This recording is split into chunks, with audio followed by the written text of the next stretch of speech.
오늘의 헤드라인 뉴스입니다. 뉴욕 증시 대표 지수 중 하나인 다우지수가 사상 처음으로 5만 선을 돌파했습니다. 반도체주 강세에 힘입어 S&P 500과 나스닥 지수도 동반 상승했으며 대규모 인공지능 투자 기대가 지수 상승을 이끌었다는 평가입니다. 일본 집권 자민당이 총선에서 압승하며 개헌 발의선인 의석수 3분의 1을 넘어섰습니다. 이를 바탕으로 다카이치 산하의 대규모 재정 확대 정책 추진 가능성이 커졌고 국채금리 상승과 엔캐리 청산 우려가 확산되며 뉴욕 증시와 가상자산 시장도 긴장하고 있습니다. 아마존과 메타, 구글, 마이크로소프트 등 주요 빅테크 기업들이 올해 인공지능 경쟁 우위를 위해 약 6,600억 달러를 투자할 것이라는 전망이 나왔습니다. 대규모 데이터 센터와 AI 인프라 투자로 주주 환원 축소나 채권 발행 확대 가능성도 함께 거론되고 있습니다. 국내 증시 호황에 중개 수수료가 수익이 늘며 주요 증권사들이 역대급 실적을 예고하고 있습니다. FN가이드에 따르면 한국금융지주는 영업이익 2조 원을 처음 넘길 전망이고 미래에셋증권도 영업이익이 사상 최고치를 경신할 것으로 예상되고 있습니다. 시청자 여러분 안녕하세요. 여러분의 성공 투자를 응원합니다. 출발 증시와이드 2부 시작합니다. 진행의 이가은입니다. 지난주 금요일 뉴욕 증시는 다시 한번 상승하는 모습을 보였습니다. 처음으로 다우지수가 5만 선을 돌파하기도 했는데요. 트럼프 대통령이 임기 동안 주식시장 2배 이상 불려주겠다라고 이야기한 부분도 시장에서는 호재로 작용하기도 했습니다. 기술주를 중심으로 해서 강세를 보였고요. AI 거품론의 고리를 끊어줬던 건 젠슨 왕 CEO의 CNBC 인터뷰를 통해서였습니다. 덕분에 빅스 지수가 18% 넘게 급락하게 되면서 CTA 펀드 등에서 자동적으로 매수가 들어오며 유동성이 풍부했던 하루를 보냈습니다. 오늘 우리 증시도 이러한 흐름을 함께 따라가 주길 바라면서 오늘 지난주 마감 상황 먼저 함께 살펴보도록 하겠습니다. 지난주 금요일 우리 증시 먼저 보겠습니다. 지수는 양시장 모두 1% 그리고 코스닥은 2% 넘게 하락세를 보였습니다. 코스피 같은 경우에는 다시 한번 5천선을 겨우 회복해내는 모습을 보이기도 했었고요. 코스닥 같은 경우도 1,000선을 지켜냈습니다. 다만 셀코리아가 계속해서 지속이 좀 되고 있습니다. 그리고 이날은 환율에 대한 부분들도 좀 부담이 됐습니다. 장중에 1,470원 선을 좀 돌파하기도 했었는데 사실상 중요한 건 오늘의 환율이 될 수 있겠습니다. 어제였죠. 일본에서 중의원 선거에서 자민당이 압승을 한 상황입니다. 이렇게 되면 일본 쪽에서 지금 나오고 있는 정책들에 대해서 상당히 호의적으로 평가하고 있다라고 볼 수 있을 텐데요. 이렇게 된다면 사나이 총리가 이끌고 있는 엔저 현상에 대해서도 지속될 가능성이 높은 상황이고요. 엔저가 나타나게 되면 원화도 동조 현상이 나타날 수 있어서 오늘 시장에서는 이 상단이 1,470원에서 1,480원까지 예상이 되고 있기 때문에 오늘 개장한 이후의 환율도 함께 체크해 보도록 하겠습니다. 넘어가서 수급 상황 함께 보겠습니다. 코스피에서는 개인과 기관 투자자가 좀 끌어졌고요. 외국인 투자자가 덜어냈습니다. 여전히 코스피 시장에서는 개인과 외국인 투자자 사이에서 손바뀜이 계속해서 나타나고 있는 상황입니다. 코스닥도 보겠습니다. 코스닥에서는 이날 외국인 투자자가 굉장히 소폭이긴 합니다만 그래도 좀 들어와주는 모습이 나타났습니다. 특히 포트폴리오를 좀 살펴봤을 때 제약 바이오 관련주들을 꽤 많이 담아서 상단 쪽에서 좀 체크가 되고 있었는데요. 이렇게 된다면 조금 눌려 있었던 투심이 회복될 수 있을지도 함께 체크해 보셔도 좋겠습니다. 다음으로 특징주 함께 보겠습니다. 네, 삼성전자입니다. 이날 보시면 일단 프리마켓에서 8시 2분쯤에 하한가의 터치가 나오면서 VI가 발동이 되기도 했습니다. 그래서 11만 6천 원 선에서 한 4,500만 주 정도 체결이 되는 모습이 나타나기도 했었는데요. 장중 내내 거의 마이너스권에서 머무는 모습이 나타났습니다. 그리고 외국인 투자자와 개인 투자자 사이의 수급 공방이 계속해서 좀 벌어지고 있는 상황이고요. 보통 이렇게 되면 사실상 주가의 결과가 좋지 않았던 적이 더 많았습니다. 근데 그럼에도 불구하고 최근에는 삼성전자가 숫자를 기반으로 해서 포워드 PR을 통해서 주가를 좀 올려가고 있는 상황이기 때문에 긍정적으로 바라볼 수 있다라는 시각들이 제시가 되고 있습니다. 그래서 앞으로의 중요한 포인트는 차익을 실현해서 나갔던 외국인들이 현금을 쥐고 있는 상황이니까 이걸 언제 삼성전자에 추격적으로 좀 매수를 붙어줄 수 있을지가 가장 중요한 시점이 될 거다라는 평가들이 나오고 있습니다. 일단 삼성전자 삼성전자는 0.44% 하락하면서 마무리 지었습니다. 다음으로 특징 섹터도 보겠습니다. 특징 섹터로는 은행주를 준비했습니다. KB금융 같은 경우에는 7.03% 상승부를 켜면서 종가를 형성했는데요. 이날 역대 최대 실적을 기록을 하기도 했었고요. 역대급으로 주주 환원 정책도 발표하기도 했습니다. 외국인 투자자가 반도체 쪽 그리고 기술주 쪽에서 계속 차익 실현이 좀 나오고 있는데 그렇다면 어디를 담아가고 있는지도 좀 체크를 하셔야겠죠. 그게 바로 은행주이고요. 3주 동안 계속해서 순매수 기조가 이어지고 있는 상황입니다. 은행주에 있어서 가장 메리트가 있는 건 배당소득 분리과세 부분입니다. 쉽게 말씀드리면 배당을 잘 하고 있는 기업들의 배당에 대해서는 과세를 할 때 있어서 좀 면세해 주겠다라는 부분으로 해석을 해볼 수가 있을 텐데요. 은행주 같은 경우에는 이미 그 나라에서 채워주고 있는 기준선에 충족되어 있는 종목들이 많습니다. 그럼에도 불구하고 올해 주주환원 정책 더 열심히 하겠다라고 이야기하다 보니까 관심도가 조금 더 높아지고 있는 상황으로 해석을 좀 해볼 수 있을 것 같고요. 일단은 은행주 같은 경우에는 계속해서 좋은 흐름 좀 보이고 있고 앞으로 남아있는 실적 또한 기대되는 종목들이 많이 있기 때문에 함께 체크해 보셔도 좋겠습니다. 지금까지 전일장 마감 시황 전해드렸습니다.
네, 정규장이 마감한 이후 애프터마켓에서는 어떤 종목들이 움직였는지 살펴보도록 하겠습니다. 넥스트 트레이딩으로 이어가 보겠습니다. 이정훈 앵커 나와 계십니다. 어서 오세요. 안녕하세요.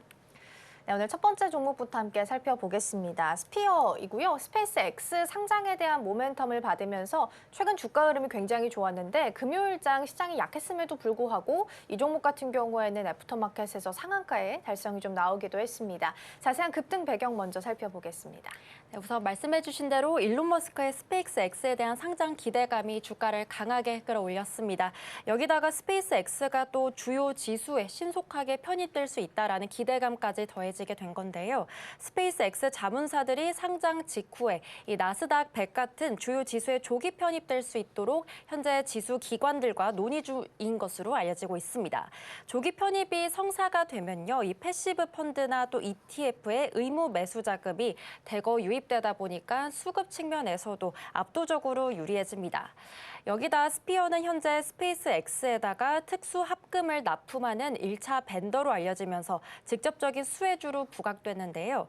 스피어는 우주선 제작에 이 핵심 소재를 공급하는 든든한 글로벌 파트너다라고 또 정리해 볼 수 있겠습니다. 최근 머스크가 xAI까지 인수하면서 합산 기업 가치를 약 1,800조 원까지 불린 점도 투자 심리를 자극했는데요. 상장 초기 주가 안정을 위한 스페이스 X 측의 이런 선제적인 행보가 투자자들에게도 사자 열풍으로 번지게 된 겁니다. 현재 미국은 역사상 최대 규모의 IPO를 앞두고 있는 강력한 낙수 효과가 시장을 지배하고 있는 상황입니다. 결론적으로 이번 급등은 이렇게 글로벌 우주 패권 전쟁에서 스피어의 기술력이 인정받은 결과다라고 요약해 볼 수 있겠습니다.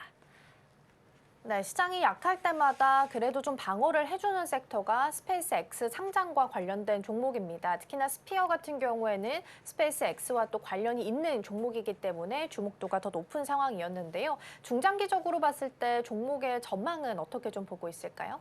네, 이제 우주 산업은 단순한 탐사를 넘어서서요, 거대한 데이터의 경제 중심지로 부각하고 있습니다. 우선 최근 머스크는 AI 모델 훈련과 또 데이터 처리를 이 우주 기반 데이터 센터에서 해결하겠다라는 야심찬 비전을 제시하기도 했습니다. 지상의 전력 부족 문제를 해결하기 위해서 우주 태양광과 그리고 AI 데이터 센터를 결합하려는 전략이 본격화되고 있는 건데요. 이런 흐름 속에서 스피어가 보유하고 있는 이 특수 합금 기술은 우주선뿐만 아니라 우주 기반 인프라 구축에도 필수적입니다. 현재 코스닥 시총 60억 원인 이 스피어는 이번에 IPO 모멘텀을 통해서요, 이렇게 기업의 체급 자체를 한 단계 점프할 기회를 갖게 됐는데요. 다만 우주 산업의 특성상 상장 이후에 발생할 수 있는 변동성은 투자자가 좀 유의해야 될 변수로 해석이 됩니다. 이번 일을 계기로 이제 우주 관련주가 단순한 테마주가 아니라 실적과 기술력을 겸비한 주도주로 평가받을 것으로 보이고요. 또 결론적으로 다시 정리해보자면 이번 일은 결국에 우주 경제라는 거대 시장의 문이 열리는 서막이다라고 요약해 볼 수 있겠습니다. 네, 스페이스 X 관련주들은 그래도 최근 들어서 상승세를 좀 지속하고 있기 때문에 어느 정도 추가적인 랠리를 이어갈 수 있을지 좀 보셔도 좋겠습니다. 다음으로 넘어가서 두 번째 종목인 한미양품 살펴보도록 하겠습니다. 지금 실적이 굉장히 잘 나왔습니다. 지금 봤을 때 역대급으로 지금 매출과 영업이익을 달성한 것으로 나타났고요. 종가상으로는 55만 5천 원에 애프터마켓에서 거래를 마쳤습니다. 자세한 내용 먼저 짚어주시죠. 네, 우선 주력 제품의 견고한 성장과 함께요, 이 중국 법인의 정상화가 이번 주가의 핵심 배경이 됐습니다. 한미약품은 지난해 4분기 영업이익이 전년 대비해서 173%나 급증하게 됐는데요. 시장 컨센서스를 18% 이상 대폭 상회했습니다. 고수익 제품인 이상 지지혈증 치료제인 로수젯이 연간 2,200억 원의 매출을 올리면서 전사 수익성을 견인했고요. 또 자회사인 북경 한미 또한 재고 소진 후에 이 매출이 정상 궤도에 진입하면서 영업이익이 500% 넘게 폭증하는 기염을 토하기도 했습니다. 즉 내실 있는 자체 개발 의약품들이 돈을 벌어다주는 구조가 이제 완성된 것이라고 볼 수 있겠는데요. 한미약품이 판매하는 제품의 97%가 자체 개발 상품이라는 점에서 타 대형 제약사와는 확실한 차별점이 있는 겁니다. 또한 파트너사인 MSD가 지방 간염 신약을 인상 이상 핵심 자산으로 또 직접 명명하면서 그간 있었던 개발 중단에 대한 우려까지 깨끗하게 씻어냈습니다. 여기다가 롤베돈 등 이 글로벌 판매 로열티 수입까지 증가를 하다 보니까 외형과 내실을 동시에 잡는 데 성공한 점도 주요했습니다. 또 현재 기관 투자자들이 52주 신저가 이후에 주식을 대거 사들이면서 이 주가에 대한 재평가를 강력하게 이끌고 있는 상황인데요. 다시 말해서 R&D에 대한 결실과 또 견고한 글로벌 영업망이 만나면서 실적을 다지는 구간에 진입하게 됐습니다. 결론적으로 이번 호실적은 결국에 꾸준한 투자가 숫자로 증명된 결과다라고 요약해 볼 수 있겠습니다. 네, 개발 중단서를 일축을 하고 좋은 성적표를 내놓게 되면서 투자자들에게 박수를 받았다라는 부분으로 정리해 볼 수 있겠고요. 사실 한미약품이 가지고 있는 여러 가지 모멘텀 중에 우리 시장에서 가장 기대하고 있는 비만 치료제 그리고 메쉬에 대한 부분들이 있습니다. 일정과 경쟁력은 우리가 어떻게 평가를 좀 해볼 수 있을까요? 네, 우선 올해는 한미약품이 글로벌 신약 기업으로서 이 퀀텀 점프라는 원년이 될 전망으로 해석이 되고 있습니다. 우선 상반기 중으로요, 이 대사 이상 관련 지방 간염 치료제인 에피노페그타이드의 이 임상 이상 결과가 발표될 예정이고요. 임상 성공을 하게 되면 대규모 마일스톤 수령은 물론이고요. 또 신약 가치가 수조 원대로 수직 상승할 가능성이 매우 높은 상황입니다. 하반기에는 또 독자 개발한 비만 치료제 에페글레나타이드가 국내에 정식 출시될 예정이다 보니까 시장의 기대감 또한 더더욱 커지고 있는데요.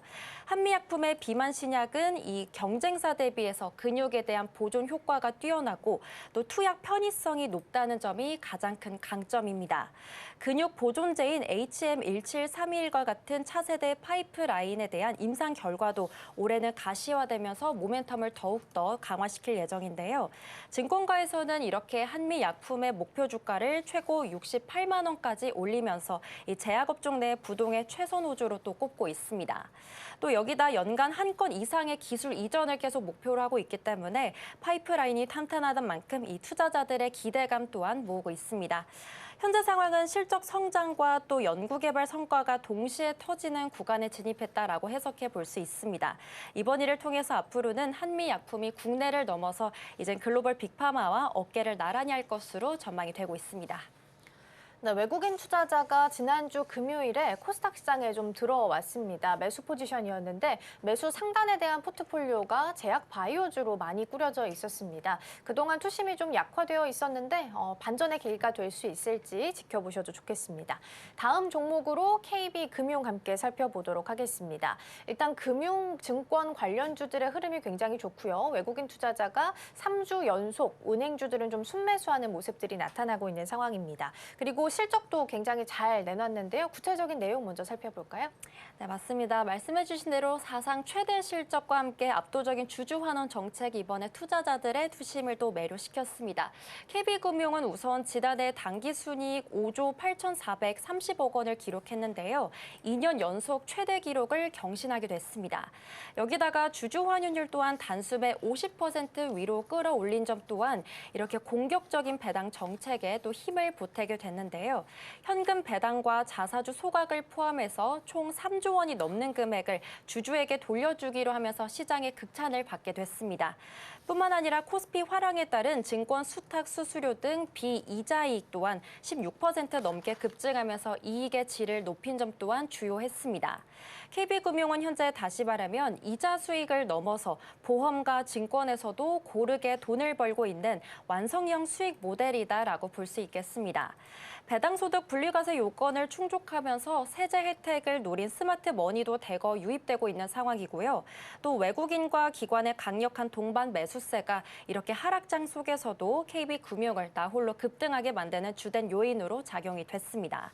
현재 PBR이 1.0배 돌파를 목전에 두고 있다 보니까 또 은행주 중에서도 가장 먼저 시장의 재평가를 받는 종목으로 꼽힐 것으로 보이고요.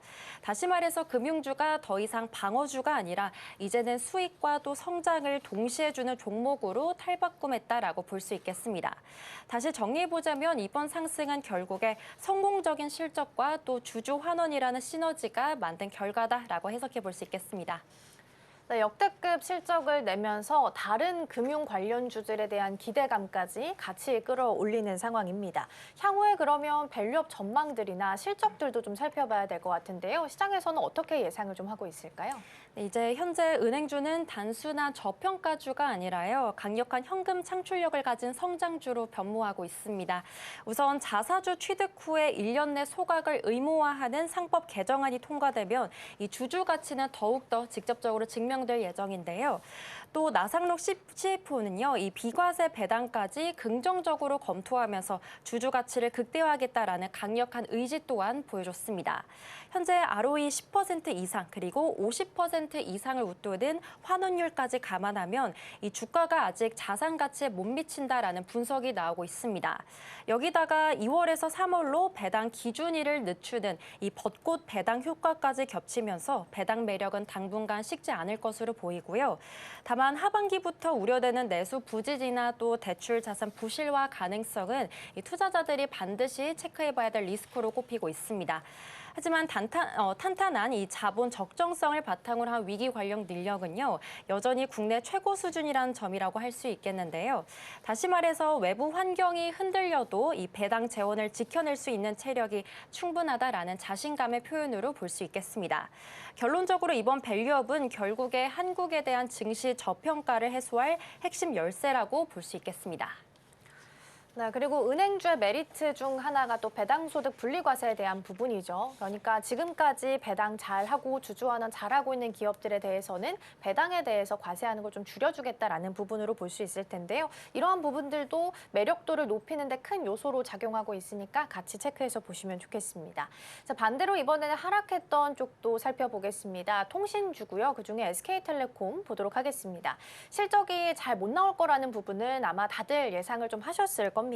연초 이후에 이미 한 42% 빠르게 올라온 상태이다 보니까 주가 위치에 대한 부담은 있는 상황이었거든요. 자세한 하락 배경 먼저 좀 짚어보도록 하겠습니다. 네, 우선 이번 주가 하락 배경은요, 대규모 해킹 사태에 따른 실적 쇼크와 함께 또 기말 배당 미실시에 있었습니다. 영업이익이 전년 대비 41%나 급감하면서 시장에 큰 실망을 안게 됐고요. 또 고객 정보 유출 사고로 인해서 위약금 면제나 또 요금 감면 등 보상 비용으로만 5천억 원이 투입된 영향이 컸습니다. 여기다가 희망퇴직에 따른 일회성 인건비까지 겹치게 되면서 4분기 영업이익은 반토막 수준인 1,100억 원대에 그치게 됐는데요. 여기서 주주들이 가장 실망한 대목은 이렇게 실적 악화를 이유로 이 기말현금 배당을 하지 않기로 전격 발표한 데 따릅니다. 다시 말해서 배당을 보고 들어왔던 투자자들에게는 마치 청천벽력 같은 소식이다라고 볼 수 있겠는데요. 뿐만 아니라 연초 AI 기업인 엔트로픽에 대한 지분가치 재평가로 이미 주가가 40% 이상 급등했기 때문에 고점 부담 또한 매도세를 키웠습니다. 요약해보자면 보안 사고 하나로 인해서 이 통신 대장주의 신뢰와 또 이익을 동시에 갉아먹었다라고 설명드릴 수 있겠는데요. 한때 40%가 붕괴됐던 무선시장 점유율은 또 뼈아픈 실책이 되면서 이 기업 가치에 얼마나 치명적인지 보여준 사례가 됐습니다. 이렇게 하락 장세와 맞물려서 이 실망 매물까지 쏟아지게 되다 보니까 주가가 연초에 대한 상승분을 빠르게 반납하고 있는 상황인데요. 결론적으로는 이번 주가 폭락이 결국 고객에 대한 신뢰 상실이 실적 부진과 배당 중단으로 이어진 상황이다라고 요약해 볼 수 있겠습니다. 네, 실망감이 있었다고는 하지만 그래도 정규장에서는 아랫꼬리가 달리면서 말아 올리면서 마감을 좀 짓긴 했습니다. 그리고 일단은 반전 카드들을 좀 가지고 있는 것 같아서 이 부분도 같이 좀 체크해 보도록 할게요. 우선 지난해가 반성의 시간이었다면 올해는 AI 수익화에 대해서 사활을 거는 해가 될 것으로 보고 있습니다. 우선 5G 가입자가 다시 순중으로 돌아서게 됐고요. 또 초고속 인터넷 가입자도 사고 이전의 수준을 회복하고 있는 긍정적인 신호 또한 포착되고 있습니다. 여기다가 AI 데이터 센터 매출이 전년 대비 35% 성장하면서 새로운 먹거리로서 가능성을 또 확실하게 보여줬는데요. 또 현재 말씀해주신 대로 두 가지의 반전 카드가 있습니다. 첫 번째는 엔터프라이즈 AI 사업 확대고요. 또 두 번째는 소버린 AI 경쟁력 확보입니다. 특히 정부의 독자 AI 모델 프로젝트 2단계에 진출하게 되면서 공공 AI 시장에서 선점 기회도 확보한 상태인데요. 이렇다 보니까 금융정보업체는 올해 SK텔레콤의 영업이익이 작년보다 74% 급증한 1.8조 원대 이를 것으로 전망하고 있습니다. 이렇게 목표 주가를 상향하는 증권사들도 늘고 있다 보니까 현재 주가 급락을 저평가 매수 기회로 보는 시각도 있는 상태인데요. 결국에 보안 강화를 통한 고객 신뢰 회복과 또 AI 사업의 실질적인 숫자가 이렇게 주가 회복에 속도를 내줄 것으로 보고 있습니다. 또 AI 전환 성과가 가시화될수록 이 시장은 다시 돌아올 것으로 보고 있고요. 결론적으로 다시 정리해보자면 올해는 결국에 이 통신의 안정 위에 AI의 성장을 입힌 한 해다라고 볼 수 있겠습니다. 네, 사실 SK텔레콤이 최근에 주가가 많이 올랐던 건 엔트로픽에 대한 기대감 때문이었습니다. 그래서 실적이 덜 나왔음에도 불구하고 주가가 크게 빠지지는 않은 상황인데요. 앞으로의 행보에 대해서 조금 더 지켜보셔도 좋겠습니다. 넥스트레이딩은 여기서 마무리하겠습니다. 이정원 오늘 말씀 고맙습니다. 고맙습니다.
증권가들이 바라보는 종목에 대한 시선들 함께 살펴보겠습니다. 와이드 리포트 시간입니다.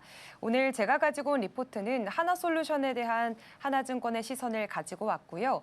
리포트의 제목을 살펴보시면 우주 태양광 기대감에 얹어지는 실적 회복입니다. 최근 머스크 트레이딩 성격으로 하나솔루션의 주가가 5거래일 만에 50% 넘게 상승을 했습니다. 그렇기 때문에 시장에 관심이 좀 집중되고 있는 흐름인데요. 오늘은 이 하나솔루션의 주가 흐름들에 있어서 어떤 분석들을 해볼 수 있을지 함께 살펴보도록 하겠습니다. 우선 하나증권은 하나솔루션에 대해서 투자 의견 매수로 상향 조정했고요. 목표 주가 역시나 47,000원으로 올려잡는 움직임들이 나타나고 있습니다. 그렇다면 일단 먼저 지난해 4분기 실적에 대해서도 살펴보도록 하겠습니다. 실적 자체가 굉장히 좋진 않았습니다. 우선 4분기 실적 살펴보시면 매출은 3조 7,783억 원을 기록하면서 전년 대비해서 18% 하락하는 움직임이 좀 나타났고요. 그리고 영업 손실 또한 시장의 기대치보다 훨씬 더 안 좋게 나왔습니다. 4,782억 원 하락을 하게 되면서요. 지금 기존의 시장이 예상했던 한 1,400억 원 가량을 예상을 했었는데 이보다도 더 안 좋은 실적을 드러내게 된 겁니다. 결국 숫자만 보면 좀 실망스러운 성적표였다라고 해석을 해볼 수가 있겠는데요. 그런데 하나증권 입장에서는 이번 실적이 정말 바닥이다라는 점들을 주목을 했습니다. 그렇다면 적자가 커졌던 이유도 함께 살펴보도록 하겠습니다. 이번 분기에서는요, 일회성 비용들이 모두 한꺼번에 반영됐기 때문입니다.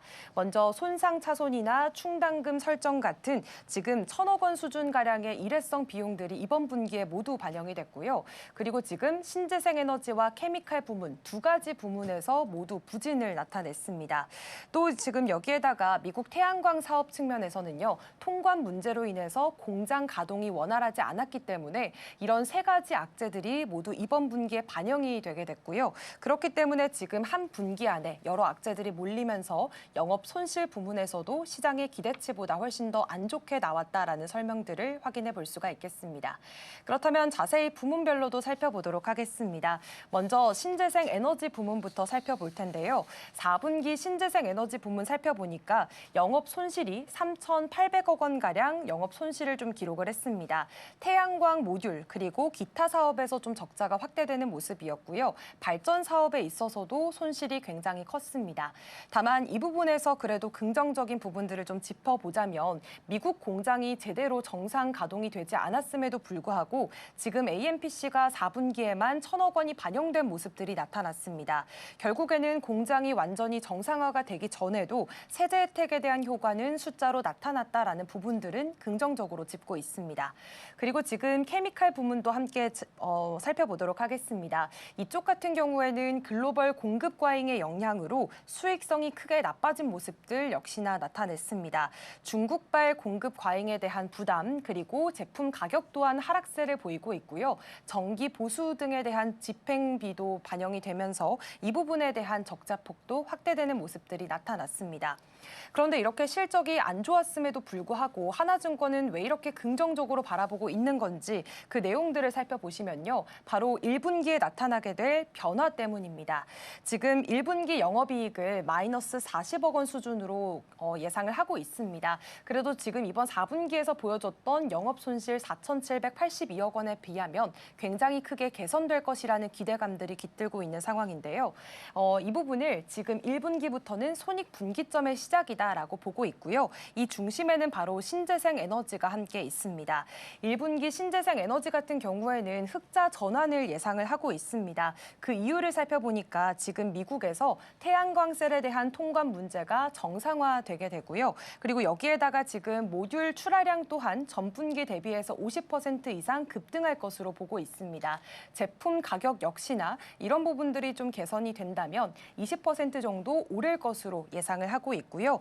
여기에다가 지금 분기 기준으로 2,000억 원가량의 AMPC까지 반영이 되면 이런 긍정적인 부분들이 모두 합쳐져서 신재생 에너지 쪽에서는 분명한 흑자 전환을 이뤄낼 수 있을 것이라고 예상을 하고 있는 상황입니다.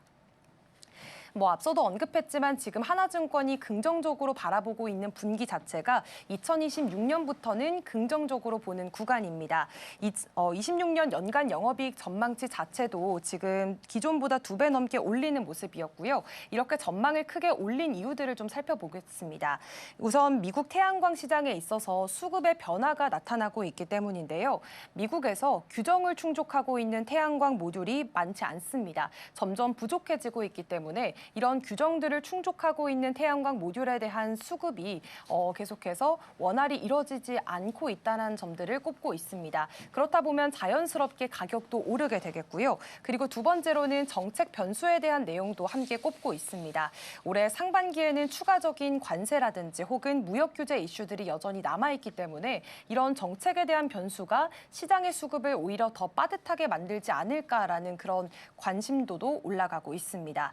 그리고 지금 세 번째 이유를 보니까요. 바로 카터스빌 공장에 대한 정상화에 대한 기대감도 좀 커지고 있는 상황인데요. 사실 하반기에는 그동안 가동에 문제가 좀 있어 왔던 카터스빌 셀 공장이 본격적으로 가동될 예정입니다. 그렇기 때문에 이 공장이 정상화가 됐을 때 여러 가지 조건들이 긍정적으로 기대가 되고 있는 상황입니다. 우선 미국 정책 요건을 충족하는 태양광 모듈에 대한 생산이 가능해지면서요. 앞서 살펴봤던 미국 태양광 시장에서 지금 이 정책을 충족하는 모듈 생산에 대한 이 부분들에 좀 주목을 하고 있는 상황입니다. 그렇기 때문에 하나솔루션이 이런 모듈들을 생산하게 된다면 자연스럽게 공급 또한 더욱더 늘어나게 될 것으로 보여지고 있고요. 그리고 판가와 AMPC 효과 또한 확대될 것으로 나타나고 있습니다. 회사는 이미 2026년 가이던스도 굉장히 확장적으로 제시를 하고 있는 상황인데요. 연간 출하량 목표는 기존 6기가와트에서 9기가와트로 확대를 했고 AMPC 규모 또한 기존에는 4,700억 원 규모였다면 이제는 최대 1조 원 수준까지로 올려잡는 모습들 나타났습니다.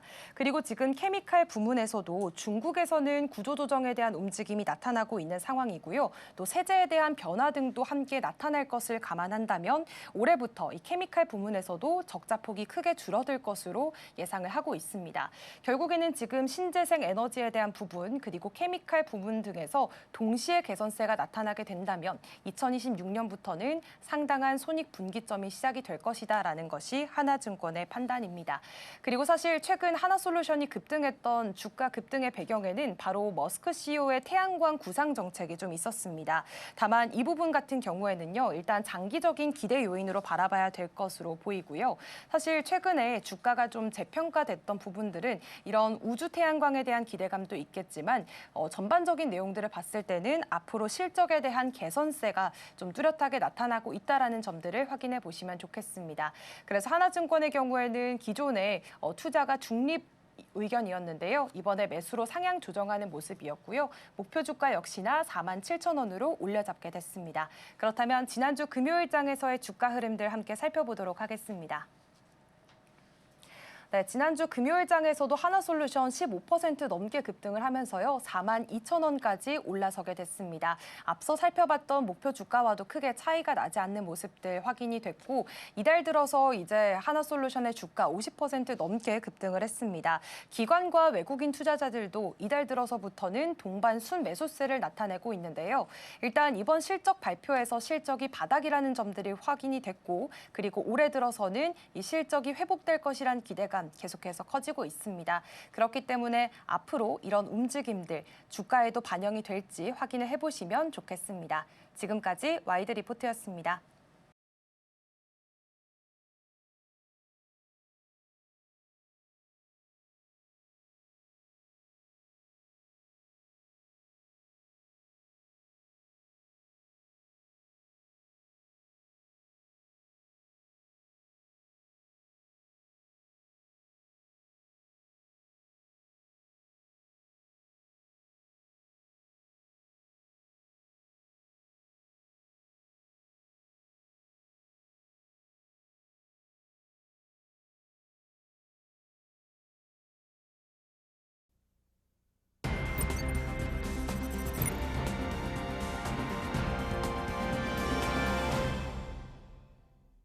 네, 시시각각 변하는 시장 흐름, 서울경제는 어떤 뉴스에 주목하고 있을까요? 이 시각 서울경제로 이어가 보겠습니다. 이정우 앵커 나와 계십니다. 어서 오세요. 안녕하세요.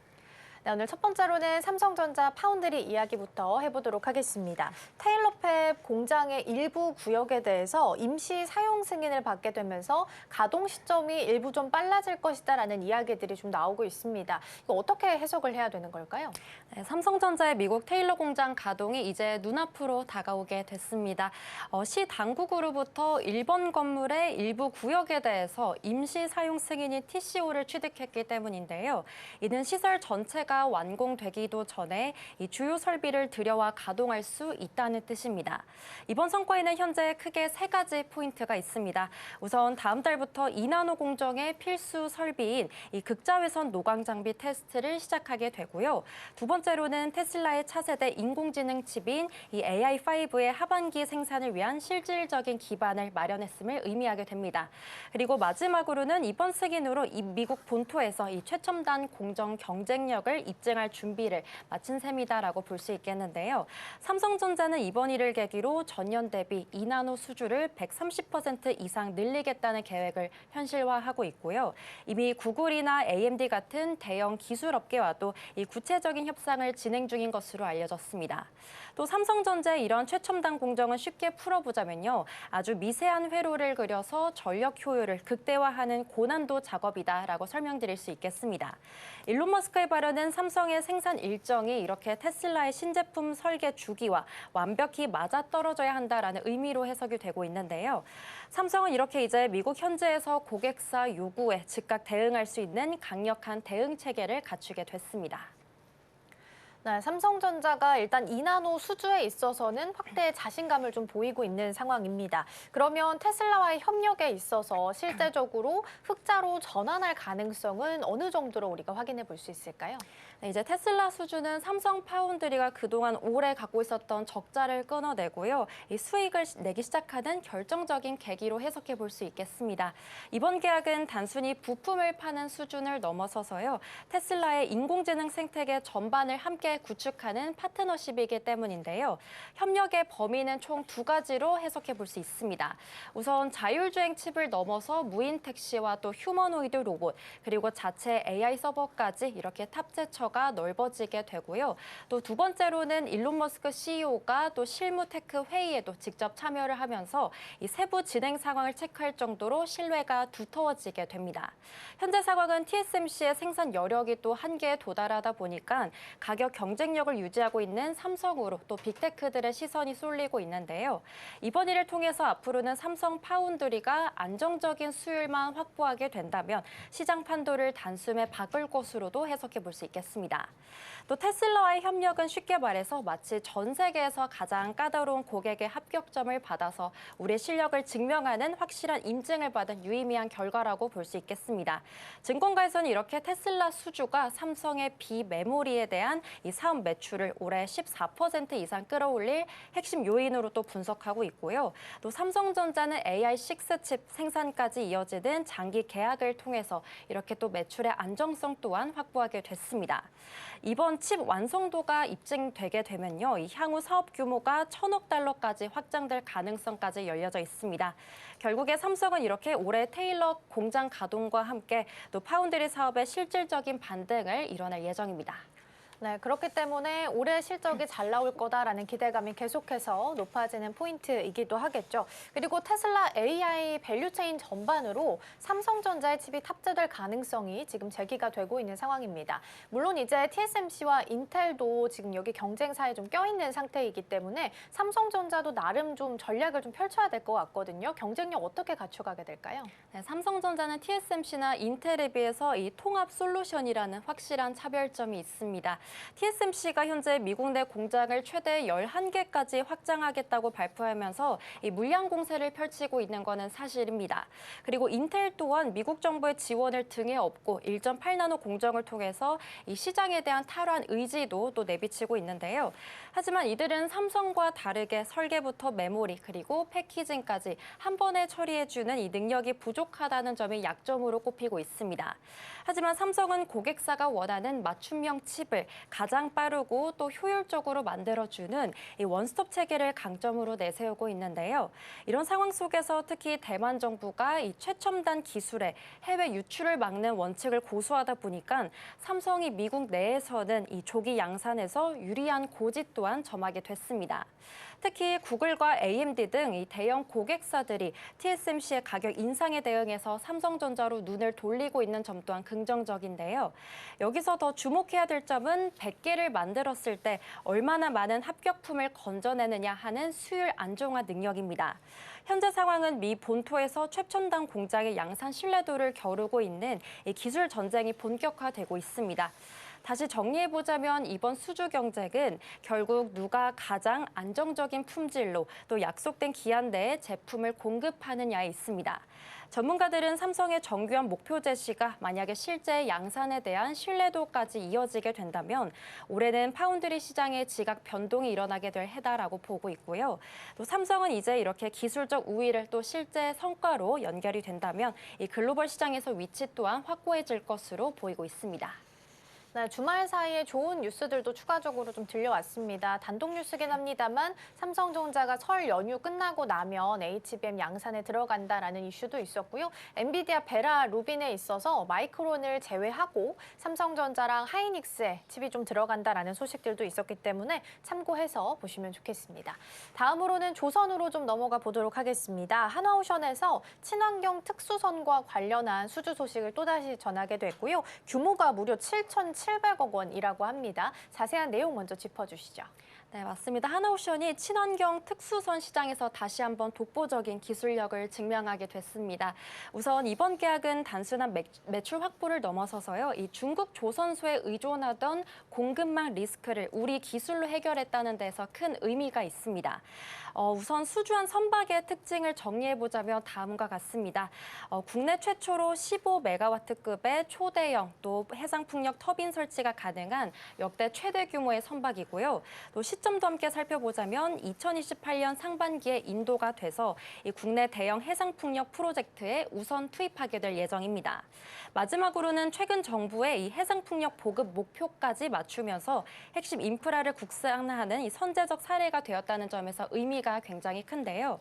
여기서 또 주목해야 될 점은 한화오션이 보유한 압도적인 건조 실적과 또 경험입니다.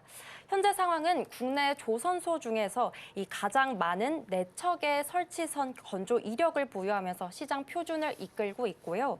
또 이번 일을 통해서 앞으로는 고부가 특수선 중심의 독보적인 포트폴리오를 더욱 견고하게 다질 것으로 요약해 볼 수 있겠습니다. 이번에 수주한 해상풍력 설치선은 쉽게 말해서 이 바다 위에서 수천 톤의 풍력기를 오차 없이 세우는 거대한 움직이는 공장 사업이다라고 볼 수 있겠습니다. 하나의 비전은 한마디로 친환경 에너지 인프라를 이제는 우리 손으로 직접 구축해서 국가 산업 성장에 기여하겠다라는 뜻으로 해석이 되고 있고요. 이제 상선과 방산에 이어서 이렇게 에너지 분야에서도 강력한 미래 성장 동력을 확보하게 됐습니다. 네, 수주하면 방산 쪽도 또 빼놓을 수가 없을 텐데요. 하나그룹이 10조 원 규모로 자주포 사업을 노리면서 강력한 승부수를 띄웠다라는 소식도 함께 전해지기도 했습니다. 구체적으로 어떤 전략을 취할 것으로 보이나요? 네, 우선 하나그룹이 미국의 방산 제조 인프라 자체를 이제 한국의 최첨단 기술로 채우는 전략을 내세우고 있습니다. 하나는 미국 육군이 추진하는 10조 원 규모의 자주포 현대화 사업을 따내기 위해서 파격적인 조건을 제시하게 됐는데요. 구체적인 실행 계획은 크게 3가지 정도로 요약해 볼 수 있겠습니다. 우선 첫 번째로는 K9 자주포와 또 탄약 운반 차량을 미국 현지 공장에서 직접 생산하는 방안을 추진하게 되고요. 또 두 번째로는 내년 착공하게 될 아칸소주 탄약 공장에 이 한국의 최신 자동화 기술을 대거 투입하면서 생산 효율을 또 극대화하게 됩니다. 그리고 마지막으로 미 동서남해안 조선소 거점을 통해서 이 미국 해군의 함정 유지 보수 시장까지 장악하겠다라는 계획을 갖추고 있는 건데요. 여기서 중요한 거는 이 미국 정부가 원하는 신속한 조달 능력과 또 현지 일자리 창출입니다. 현재 상황은 미국 내 탄약 재고가 매우 부족한 상태이다 보니까 이 한국의 자동화 공정이 유일한 해결책으로 꼽히고 있고요. 이번 일을 통해서 앞으로는 한화가 이 미국 안에서 조단위 방산 수주의 새 역사를 쓰면서 안보 동맹의 핵심으로 떠오를 것으로 보고 있습니다. 현지 생산 정략은 다시 말해서 이 고객의 마당에 마치 공장을 짓는 거기 때문에 물류비는 줄이고 정치적인 신뢰도는 높일 수 있습니다. 하나디펜스 USA 마이클 쿨터 대표는요, 이 미국 내에서 원자력 잠수함까지 건조할 수 있는 모든 기술적 준비는 끝났다라면서 자신감을 비치기도 했습니다. 하나는 이제 이렇게 방산을 넘어서 또 조선과 에너지까지 아우르는 글로벌 종합테크 기업으로 진화하고 있습니다. 네, 수주를 기반으로 하고 있는 조선과 방산 쪽 체크해봤고요. 다시 조선 쪽으로 좀 돌아와서 좀 보면요. 1월 달에 글로벌 선박 수주 시장을 봤을 때는 중국의 점유율이 여전히 높은 것으로 나타나 있습니다. 하지만 숫자는 좀 차이나 보이지만 그럼에도 불구하고 우리 조선업계에서 긍정적으로 평가할 부분들이 많이 남아있다고 하는데요. 어떤 내용일까요? 네, 맞습니다. 우선 한국 조선업이 지금은 양보다 질을 선택하고 있다라고 해석해 볼 수 있겠는데요. 수주 점유율은 말씀해 주신 대로 중국이 67%로 앞서 있는 상황입니다. 하지만 실제 수익성이 높은 알짜배기 물량은 우리가 독식하고 있는데요. 한국 조선업의 차별화된 전략에 대해서 짚어보자면 우선 중국이 저가의 벌크선에 집중하고 있을 때 한국은 척당 가격이 압도적으로 높은 LNG 운반선 등 이 고난도 선종에 집중하고 있고요. 또 무리한 저가 수주 경쟁을 완전히 배제하고 수익성이 담보되는 최적의 계약만을 체결하고 있습니다. 뿐만 아니라 이미 3년치 이상의 넉넉한 일감까지 확보해 두었기 때문에 가장 유리한 조건의 발주를 골라받았을 수 있는 위치에 서 있게 된 건데요. 여기다가 또 세계 1위 수준을 유지하고 있는 한국의 정확한 납기 준수 능력 또한 주목해 볼 것 같습니다. 현재 상황은 국내 주요 조선사들이 10척 중에 7척 이상을 조기에 인도하면서 이 선주들의 신뢰를 독점하고 있습니다. 결국 이번 일을 통해서 앞으로는 이 중국의 물량 공세에 휘둘리지 않는 이 강력한 기술 리더십을 지켜낼 것이다라고 요약해 볼 수 있고요. 업계 관계자는 이렇게 조선업의 진정한 성패는 이제 수주량이 아니라 튼튼한 포트폴리오에 달렸다라고도 말하기도 했는데요. 결국 우리 조선업은 이렇게 발주가 현재 숨 고르기 있는 국면 속에서도 고부가 선종을 위해서 이 실속 있는 수익 극대화 단계에 안착했다라고 볼 수 있겠습니다. 네, 그러니까 마진이 많이 남을 수 있는 수주에 대해서만 골라서 받고 있다라는 부분으로 정리해 볼 수 있겠고요. 이러한 수주가 앞으로 실적 향상에 있어서도 도움이 좀 많이 될 수 있으니까 주가 추이도 함께 보겠습니다. 자, 그럼 넘어가서 전력기기 체크해 보겠습니다. 3대장이 나란히 사상 최대 실적을 좀 기록한 상황입니다. 그리고 HD 현대일렉트릭 같은 경우에는 최근에 빅테크와의 관련해서 협업 이야기도 좀 나온 상황이거든요. 자세한 배경 먼저 좀 짚어주시죠. 네, 우선 HD 현대일렉트릭이 이번에 북미 AI 시장 호황을 바탕으로요. 창사 이래 최대 실적을 내게 됐습니다. 이건 일시적인 매출 상승이라기보다는 이제 글로벌 빅테크들의 필수 사업 파트너로 완벽히 자리 잡은 것이다라고 볼 수 있겠는데요. 전력기기 3사의 역대급 실적 배경에는 여러 가지 핵심 요인이 있습니다. 우선 인공지능 산업 확산과 또 데이터 센터 증설로 인해서 현재 전 세계 전력 설비 수요가 폭발적으로 증가하고 있고요. 또 미국과 유럽의 노후 전력망 교체가 이 주기가 맞물리게 되다 보니까 초고압 변압기에 대한 발주가 끊이지 않고 쏟아지고 있는 점 또한 주요하고 있습니다. 여기다가 이미 3년치 이상의 일감까지 확보했다 보니까 공급자가 가격 주도권을 쥔 시장이 완성이 된 건데요. 여기서 주목해야 될 점은 영업이익률이 24%를 넘는 놀라운 수익성 개선 지표에 있습니다. 현재 상황은 HD 현대일렉트릭이 5년 연속 매출도 그렇고 영업이익도 그렇고 동반 성장이라는 대기록을 쓰고 있는 상황입니다. 이번 일을 통해서 앞으로는 전력기기 산업이 반도체 뒤를 이은 제2의 국가 수출 효자 품목이 될 것이다라고 전망이 되고 있고요. 경영진의 발표는 또 한마디로 우량 고객사와의 이 장기 파트너십을 통해서 흔들리지 않는 이익 구조를 완성했다라는 뜻으로도 해석이 되고 있습니다. 전력 빅3는 이렇게 이제 단순한 장비 제조를 넘어서서요. 글로벌 디지털 인프라 재편의 핵심 역할을 담당하게 될 것으로 보고 있습니다. 네, 빅3, 3사가 지금 3년치 일감을 미리 확보했다라는 이야기들도 좀 들려오고 있는 상황입니다. 그리고 지금 관세에 대한 부담이 있음에도 불구하고 빅테크 기업들이 관세 부담을 떠안으면서까지 한국의 전력 기기들을 좀 가져가고 있는 것으로 보이는데요. 앞으로의 전망은 우리가 어떻게 해볼 수 있을까요? 네, 맞습니다. 우선 바로 그 국내 전력기기 기업들이 이제는 관세 장벽까지 무너뜨리게 되는 공급자 우위 시장에 있기 때문인데요. 이거 물건이 없어서 못 파는 극심한 부족 현상이 만든 이례적인 현상입니다. 전력기기 시장의 구조를 먼저 살펴보자면요. 현재 미국 수입 업체들이 최대 20%에 달하는 관세를 직접 가격에 포함해서 보존해주는 계약을 수용해주고 있고요. 또 여기다가 초고압 변압기 등 수작업 비중이 높고 또 인력 양성에만 10년이 걸리다 보니까 경쟁사들이 단기간에 증설할 수 없기도 합니다. 또 미국 정부가 안보상의 이유로 중국 제품을 철저하게 배제하면서 또 한국 기업들의 대체 불가능성이 극대화되면서 한국 시장의 매력도 또한 커지고 있습니다. 여기서 중요한 점은 2030년까지 이어지게 되는 장기 물량 공급 협의 또한 진행 중이라는 점인데요. 현재 상황은 빅테크들이 물량에 대한 선점을 위해서 이 생산 라인 일정을 미리 예약하는 슬롯 예약 방식이 보편화되고 있습니다. 이번 일을 통해서 앞으로는 어떠한 통상 압박이나 또 보호무역 기조에도 우리 기업들이 견고한 수익을 창출할 것이다라고 볼 수 있겠는데요. 시장의 반응은 한마디로 이러한 K전력기기의 협상력이 이제는 전 세계에서 가장 강력한 무기가 되었다라고 볼 수 있겠습니다. 한국 기업들은 이렇게 이제 기술력을 바탕으로 글로벌 전력망 공급의 병목 구간을 장악하고 시장 전체를 지배하게 됐습니다.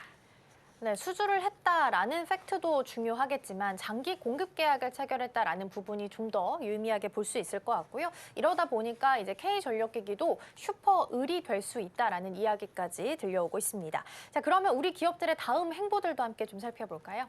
네, 이러한 전력기기 호황은요, 북미를 넘어서 이제 중동과 아시아까지 진출하면서 전 세계로 영토를 확장시키고 있습니다. 우선 전 지구적인 에너지 전환과 그리고 산업 전동화가 동시에 일어나고 있기 때문인데요.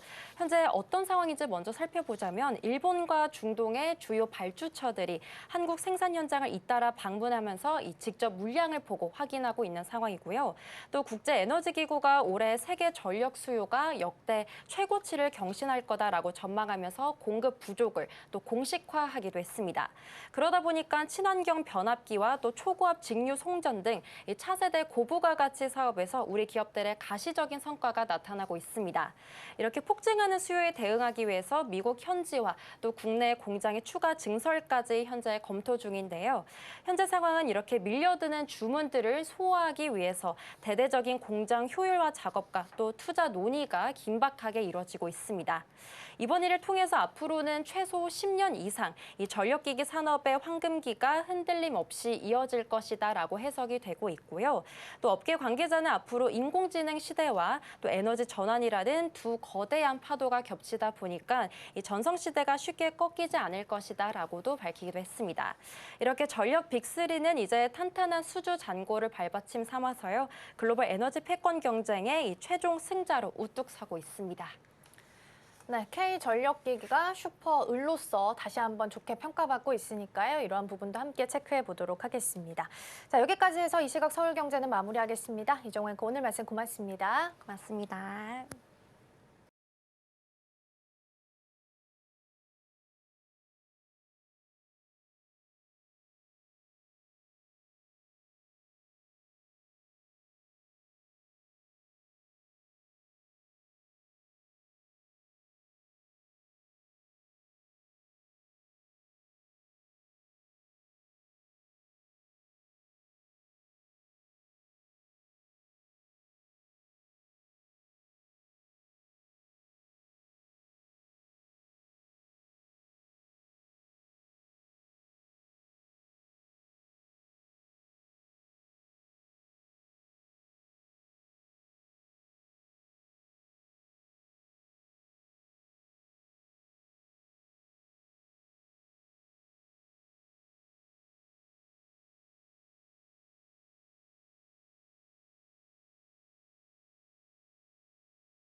개장까지 7분 남은 시점 스탁포인트 시작하겠습니다. SCTV 황민혁 전문가와 함께합니다. 어서 오세요. 네, 안녕하십니까.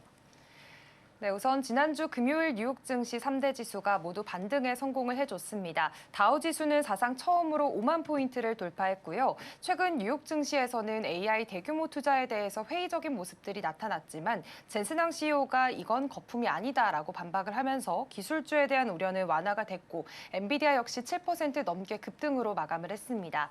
또 6만 1,000달러대까지 떨어졌던 비트코인도 7만 달러까지 다시 회복을 하면서 지수 상승에도 견인을 좀 하는 역할이 됐는데요. 과연 오늘 우리 시장도 강세로 출발할 수 있을지 잠시 후 확인해 보도록 하겠습니다. 국내 증시 같은 경우에는 2월 들어서 롤러코스터 장세를 보이고 있습니다. 지난주만 하더라도 이 사이드카가 벌써 3번이나 발동이 됐고 변동성이 커지고 있습니다. 또 지난 주말 사이에는 일본에서 다카이치 총리의 자민당이 일본 중의원 선거에서 압승을 거두게 되면서 엔화 약세에 대한 우려감이 다시 한 번 더 커지고 있고요. 그렇기 때문에 최근에는 외국인들의 매도세도 커지고 있는 시점이기 때문에 당분간 환율도 주시를 해봐야 될지 고민이 되는 것 같습니다. 전문가님, 저희가 이제 어떤 방향성으로 시장을 대응해야 될지 지난주 시장부터 리뷰를 해볼까요? 네. 일단 지난주 같은 경우에 변동성이 굉장히 크게 나온 장입니다. 네. 월요일 날도 주가의 변동성이 하락으로 봤을 때는 5% 정도 나왔었고요. 그리고 또 금요일 같은 경우에도 장중에 5% 정도의 큰 낙폭이 있었거든요. 그런데 이제 시장이 과연 어떤 이유 때문에 하락을 했느냐 이 내용을 확인해 보면요. 반도체 기업들이 중심으로 주가가 떨어졌습니다. 즉 AI 기업들 관련 기업들이 이제 AI 쪽에 대한 투자를 확대시킨다는 그런 내용이 전해졌고, 그런데 수익성이 과연 그렇게 나올 수 있느냐? 그래서 AI 관련 기업들이 이쪽에 대한 투자를 너무 많이 확대를 시켰기 때문에 이에 대한 이제 실적 우려감들로 인해서 주가가 많이 빠졌습니다. 여기에서는 반도체 기업들과 뭐 엔비디아 그리고 AI 관련 기업들은 전부 다 빠졌는데요. 하지만 이제 저희가 이 시간에 지난주에 한번 이야기를 했던 부분이 미국 증시가 그 이후로 하락을 했다면 국내 증시는 결코 이 반도체 관련주들은 빠질 이유가 없다. 만약에 빠진다면 이건 기회다라고 얘기를 했었거든요. 그 이유가 AI 쪽에 대한 투자 확대는 결국은 이 반도체에 대한 수요 급증으로 이어집니다. 그러니까 국내 증시에는 오히려 호재가 된다는 거죠. 그런데 미국 증시에 이런 불안감이 국내 증시까지 넘어왔었고요. 그런데 실제로 미국 증시를 또 금요일날 내용을 보다 보니까 이 이유 때문에 또 올랐더라고요. 그래서 시장은 어쨌든 이제 미국 증시에 대한 어떤 불안감들로 인해서 국내 증시도 지난주에 흔들리긴 했지만 이 원인들을 제대로 좀 파악을 할 필요가 있어요.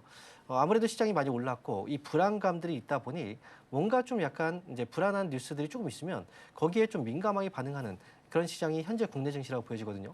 하지만 또 회복 속도도 굉장히 빠릅니다.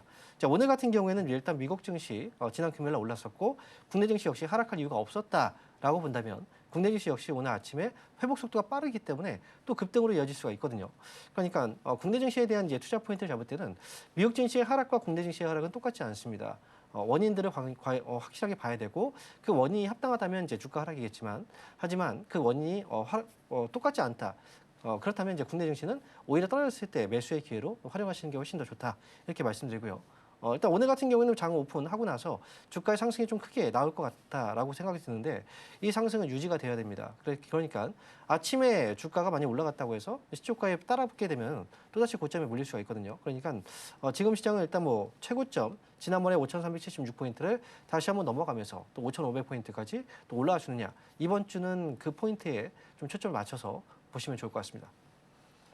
네, 우선 지난주 금요일 뉴욕 증시가 반등에 성공하면서 마감이 됐습니다. 이제 다시 한 번 더 기술주에 대한 우려가 사그라드는 모습이었고요. 엔비디아가 무려 8% 가까이 급등하는 모습들이 나타나면서 오늘 국내 시장에서도 지금 프리마켓에서 삼성전자 5%, 하이닉스도 6%의 상승분 예고하고 있습니다.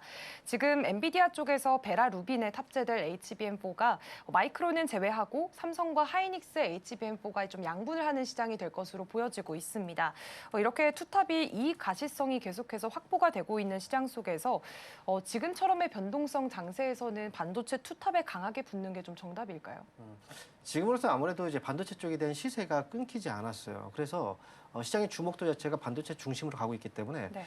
이번에 엔비디아 쪽에서 이제 루빈에 탑재되는 이 반도체 HBM 반도체 이번에 6세대잖아요. 근데 여기에서 마이크론이 이제 배제가 된다는 뉴스가 나왔는데 사실 이게 정확한 뉴스인지는 좀 확실하게 아직 이제 좀 봐야 되겠지만 전반적으로 봤을 때는 하이닉스가 70% 정도를 가져가고 삼성전자가 30%를 가져간다라고 한다면 그리고 이제 마이크론이 배제가 된다라고 하면 그러면 결국은 삼성전자하고 하이닉스 쪽에 대한 집중도가 더 높아질 수밖에 없거든요.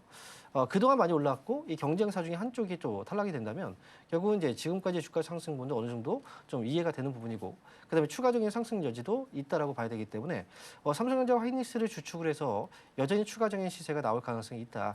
이렇게 보시는 게 저는 좋지 않을까 이렇게 말씀드리겠습니다.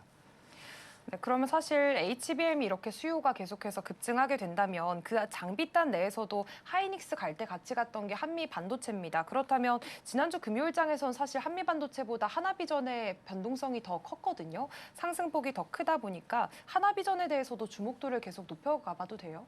아무래도 이제 HBM 반도체를 만들기 위해서는 필요한 회사들이기 때문에 네. 그런데 하이닉스 쪽에서 그동안 한미 반도체 쪽을 중심으로 해서 공급이 이루어졌다라고 한다면 이 공급망을 다변화시킬 수밖에 없거든요. 그렇기 때문에 하나의 손을 또 내밀었고 그 관계에 있어서 문제가 한번 됐었던 적이 있습니다. 엔비디아 쪽도 공급 체인을 보게 된다면 결국은 하이닉스 쪽에서 삼성전자로 또 공급이 다변화되잖아요. 그래서 이번에 HBM 그리고 AI 이쪽에 대한 시장 규모가 계속 확대가 되고 있고 투자가 또 계속 되고 있기 때문에 결국은 이 한미 반도체뿐 아니라 하나 쪽도 역시 우리가 같은 수혜 업종의 수혜 종목이라고 보시는 게 좋아요. 그래서 이 두 종목에 대해서는 누가 더 좋다라고 보기보다는 이 같이 공동으로 한번 보시는 게 좋을 것 같습니다. 네, 오늘 프리마켓장에서도 지금 한미반도체 3%대 오름세, 하나비전은 5%대 오름세 보여주면서 장 출발할 것으로 예상이 되고 있습니다. 시장 문 열고 돌아오도록 하겠습니다.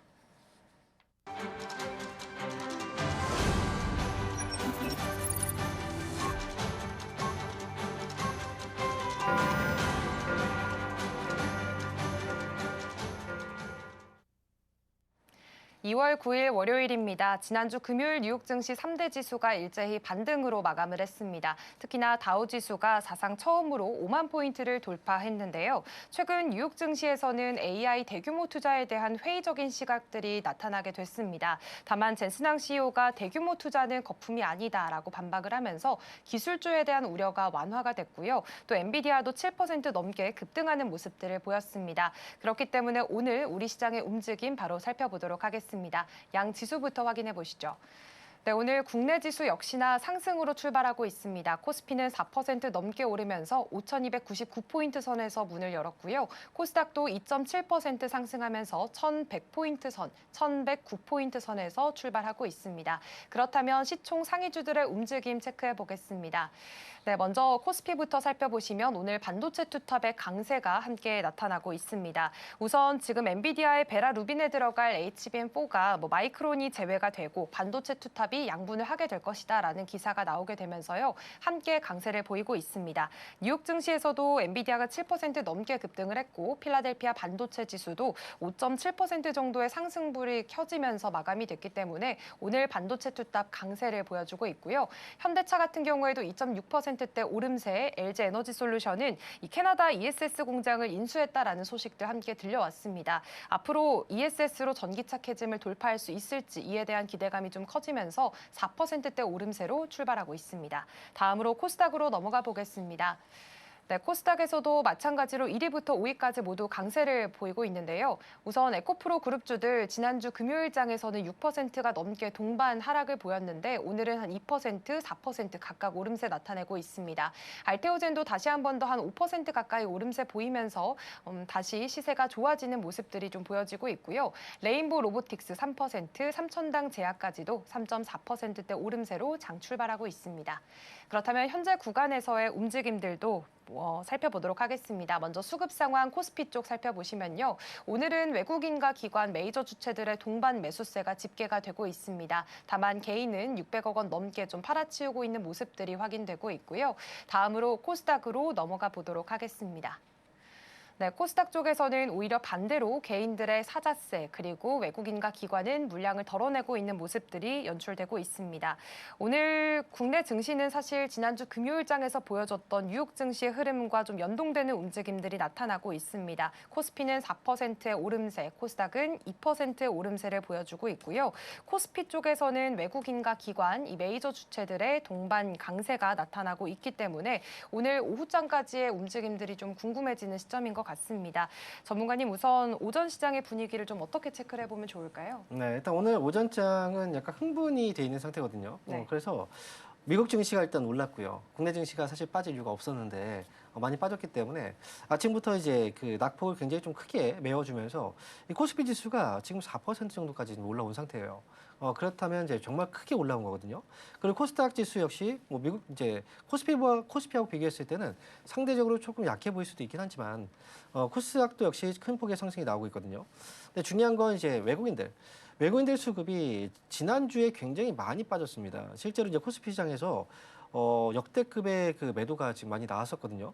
그렇다면 오늘 이렇게 주가가 다시 회복을 보이는 과정에서 수급이 들어와 주는가 이 부분을 좀 관심 있게 보셔야 되고요.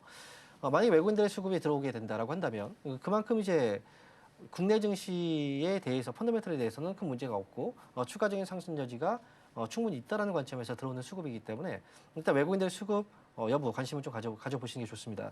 그리고 전체적인 그 시장 안에서의 종목들의 분위기를 보면은 어떤 업종이 특별히 뭐 많이 올라온다, 어떤 업종이 특별히 좀 덜 올라온다 이런 것들을 굳이 뭐 이제 얘기할 필요가 없는 전반적으로 다 올라오는 장입니다.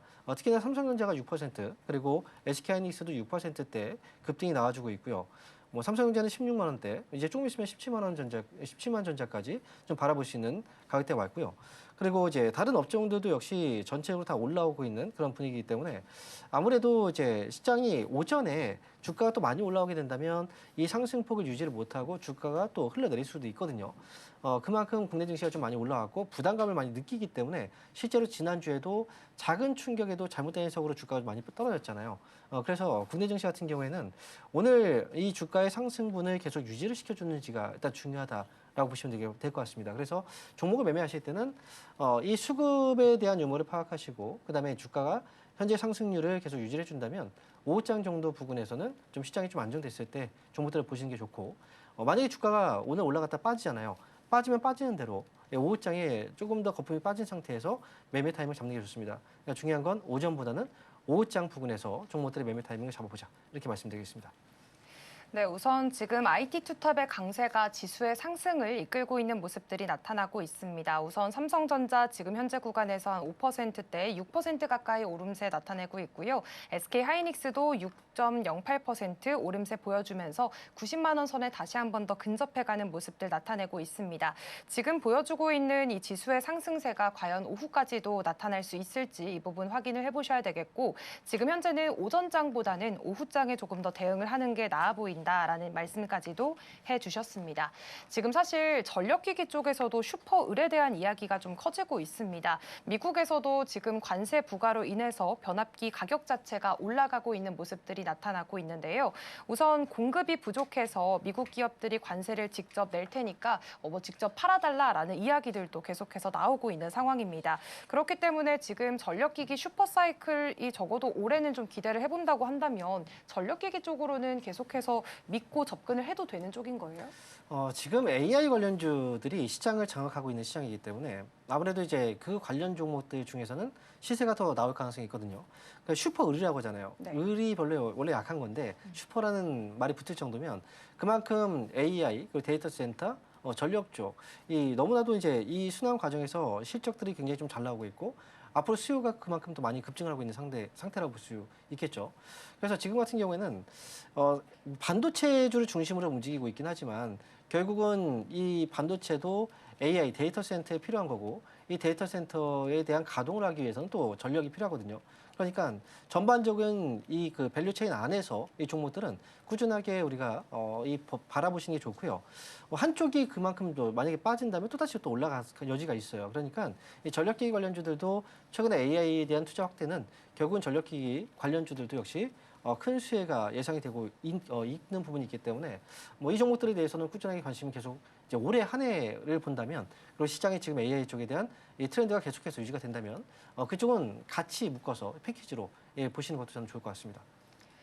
네, 아무래도 지금 AI에 대한 산업들이 계속 커져갈수록 자연스럽게 반도체뿐만 아니라 전력 설비 쪽으로도 관심도가 집중되고 있습니다. 오늘장 안에서도 지금 HD 현대일렉트릭이 한 8% 가까이 오름세를 나타내고 있으니까요. 이 부분에 대한 관심도도 계속해서 올려가 보시면 좋겠습니다. 사실 지난 주말 사이에는 이 다카이치 중심의 자민당이 중의원 선거에서 압승을 거뒀습니다. 다카이치 총리의 기조 자체를 보자면 이제는 원전 산업을 다시 한 번 더 회복을 해보자라는 이야기들이 계속 나오고 있는데요. 일본에서도 원전이 다시 재가동된다라는 이슈들도 들립니다. 그렇다면 국내 원전주들도 혹시나 이걸 호재로 받아들여도 될까요? 저는 당연히 호재로 받아들일 수 있다고 봐요. 네. 지금 전 세계적으로 이제 원전 쪽에 대한 수요가 증가하고 있거든요. 그래서 국내 원전주들도 이제 수출에 대한 기대감까지 높여지고 있고, 그리고 우리나라는 그동안 원전 쪽에 대해서는 그렇게 좀 좋은 인식들이 없었습니다. 왜냐하면 옆 나라인 일본 쪽에서 이 후쿠시마 원전 사태가 있었고 이게 위험하다는 인식이 있었기 때문에 여론이 좋지 않았었어요. 하지만 최근 들어서 우리나라 신규 원전에 대한 이제 설치 소식이 있었죠. 그리고 또 일본 같은 경우에는 원전 사태가 있었던 나라이기 때문에 일본 현지에서도 이제 굉장히 좀 인식 자체가 좋지 않은데, 그럼에도 불구하고 일본에서는 이제 가와사키 원전, 그동안 또 원전을 중단시켰던 원전을 재가동시킨다는 뉴스가 또 전해지고 있거든요. 그렇다는 건 지금 전 세계에서 어쨌든 이 전력난 이에 대한 수요를 감당할 수가 없고, 이걸 만약 감당을 하려면 결국 원전이 필수라는 걸 지금 얘기해 주는 겁니다.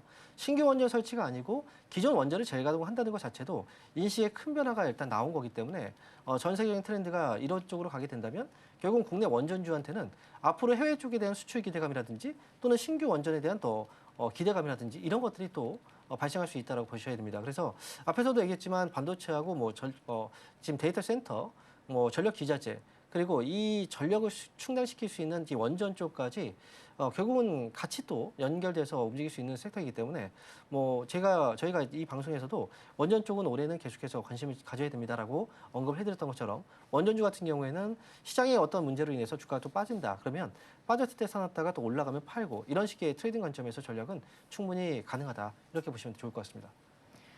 네, 지금 일본 쪽에서도 다카이치 총리가 속해 있는 이 자민당이 중의원 선거에서 압승을 거두면서 원전 산업에 대해서 다시 부흥을 시키자라는 이야기들이 나오고 있습니다. 또 일본에서는 가시와자키 원전이 오늘부터 다시 재가동에 들어가니까요. 이런 일본 내에서의 움직임들이 글로벌리하게 원전에 대한 그런 수요로도 증가를 할 수가 있기 때문에 국내 원전주들에 대한 관심도도 계속해서 높여가 보시면 좋겠습니다. 오늘 장에서 지금 두산 에너빌리티 한 6%대 오름세 나타내고 있고요. 그리고 우진 같은 경우에도 한 4%대 오름세 보여주고 있습니다. 그런데 사실 최근에 방산 쪽을 보자면 외국인 투자자들이 차익 실현에 나서는 모습들을 보이긴 했습니다. 그래도 오늘 장에서는 방산 쪽도 같이 좀 매수세가 들어오고 있는데, 일단 일정상으로 봤을 때 8일부터 12일까지 지금 사우디에서 월드 디펜스 쇼가 열릴 것으로 보여지고 있거든요. 그렇다면은 일정상으로 방산 다시 바라보는 건 어때요? 방산 쪽도 사실 계속해서 주가가 많이 올라오긴 했거든요. 그렇기 때문에 중간에 또 조정을 또 받게 되고 또 올라오고. 네. 이게 결국은 이제 그 방산주들이 주목을 받았던 그 이유가 전쟁 때문이거든요. 이 전쟁이 또 장기화되고 또 새로운 전쟁이 또 발발할 수 있다라는 우려감들 때문에 이 각 나라에서 국방비를 또 증액을 하고 트럼프에 대한 효과도 있겠죠. 그래서 지금으로서는 이제 그 방산주들 같은 경우에는 신규 수주가 굉장히 좀 많이 늘어난 상태입니다. 그렇기 때문에 실적이 그만큼 좋았었고, 그리고 여전히 지금 아직은 전쟁이 끝나지 않은 상태이기 때문에 각 나라에서도 어쨌든 이 방위비 지출을 계속 늘리고 있는 그런 분위기거든요. 그런데 한 가지 또 우리가 생각해봐야 되는 건, 만약에 전쟁이 종결이 된다라고 한다면 이 인식은 또 빠르게 식을 수가 있어요. 그래서 지출됐던 방산 쪽의 지출 비용을 또 줄일 수가 있거든요. 하지만 지금으로서는 방산 쪽에 대한 이 분위기는 결국은 좋은 분위기인 것 맞습니다. 실제로 이제 8일부터 12일까지 사우디 쪽에서 국제방산 전시회를 또 하거든요. 근데 사우디 같은 경우에는 방산 시장 규모로 봤을 때 굉장히 큰 시장이에요. 앞으로 향후 5년 동안 약 41조 원 정도 방산 시장 규모가 그 정도로 지금 예상을 하고 있을 만큼 정말로 큰 방산 쪽에서의 시장이기 때문에 아무래도 이제 이쪽에 이 중요한 전시회가 있고 각 나라에서도 이 전시회를 굉장히 많이 주목을 하고 있습니다. 그리고 매년 열리는 거 아니에요. 경년으로 해서 2년에 한 번씩 열리거든요. 이번에 세 번째 전시회임에도 불구하고 굉장히 많은 기업들이 관심을 갖고 있고 또 국내 기업 같은 경우에는 K방산주 중에 이제 빅4 기업들이죠.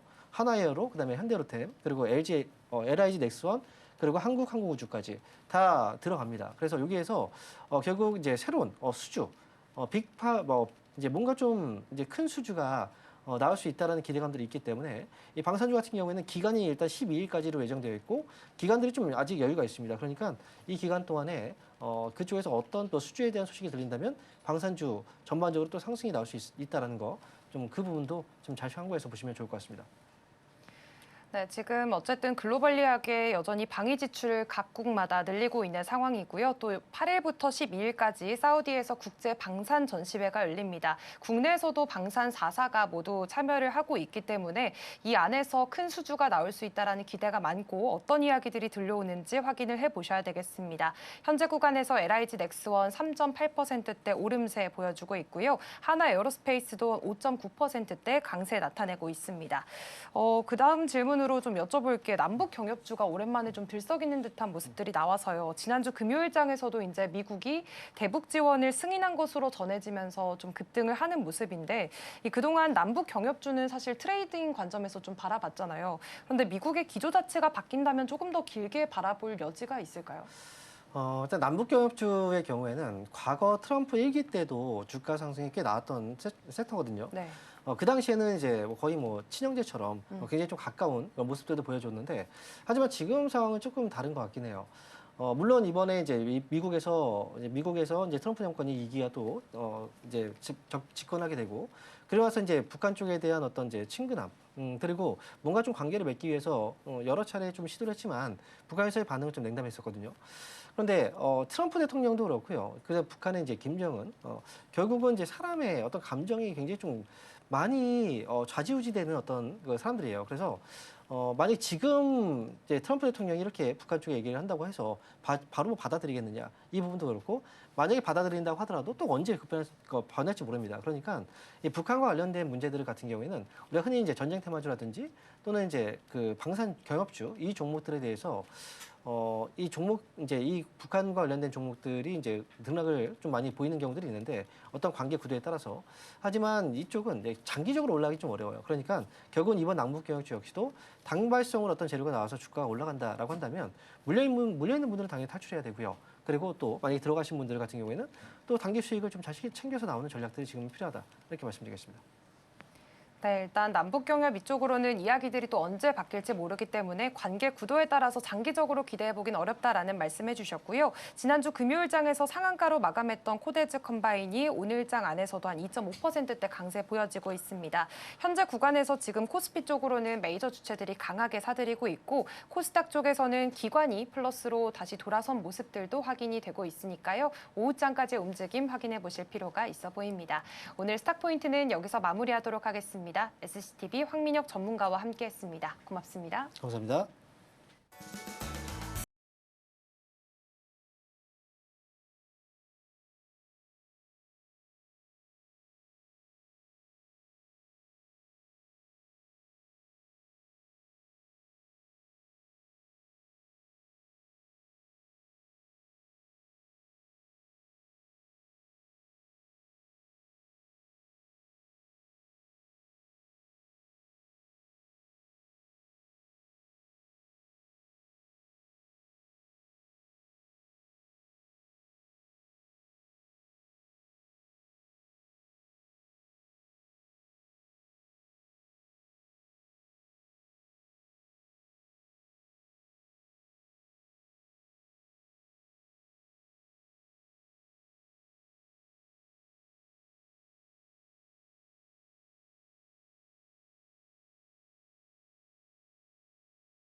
네, 계속해서 캐스팅콜로 이어가 보도록 하겠습니다. 오늘 도움 말씀에는 기업공시연구소 변영인 대표 자리해 주셨습니다.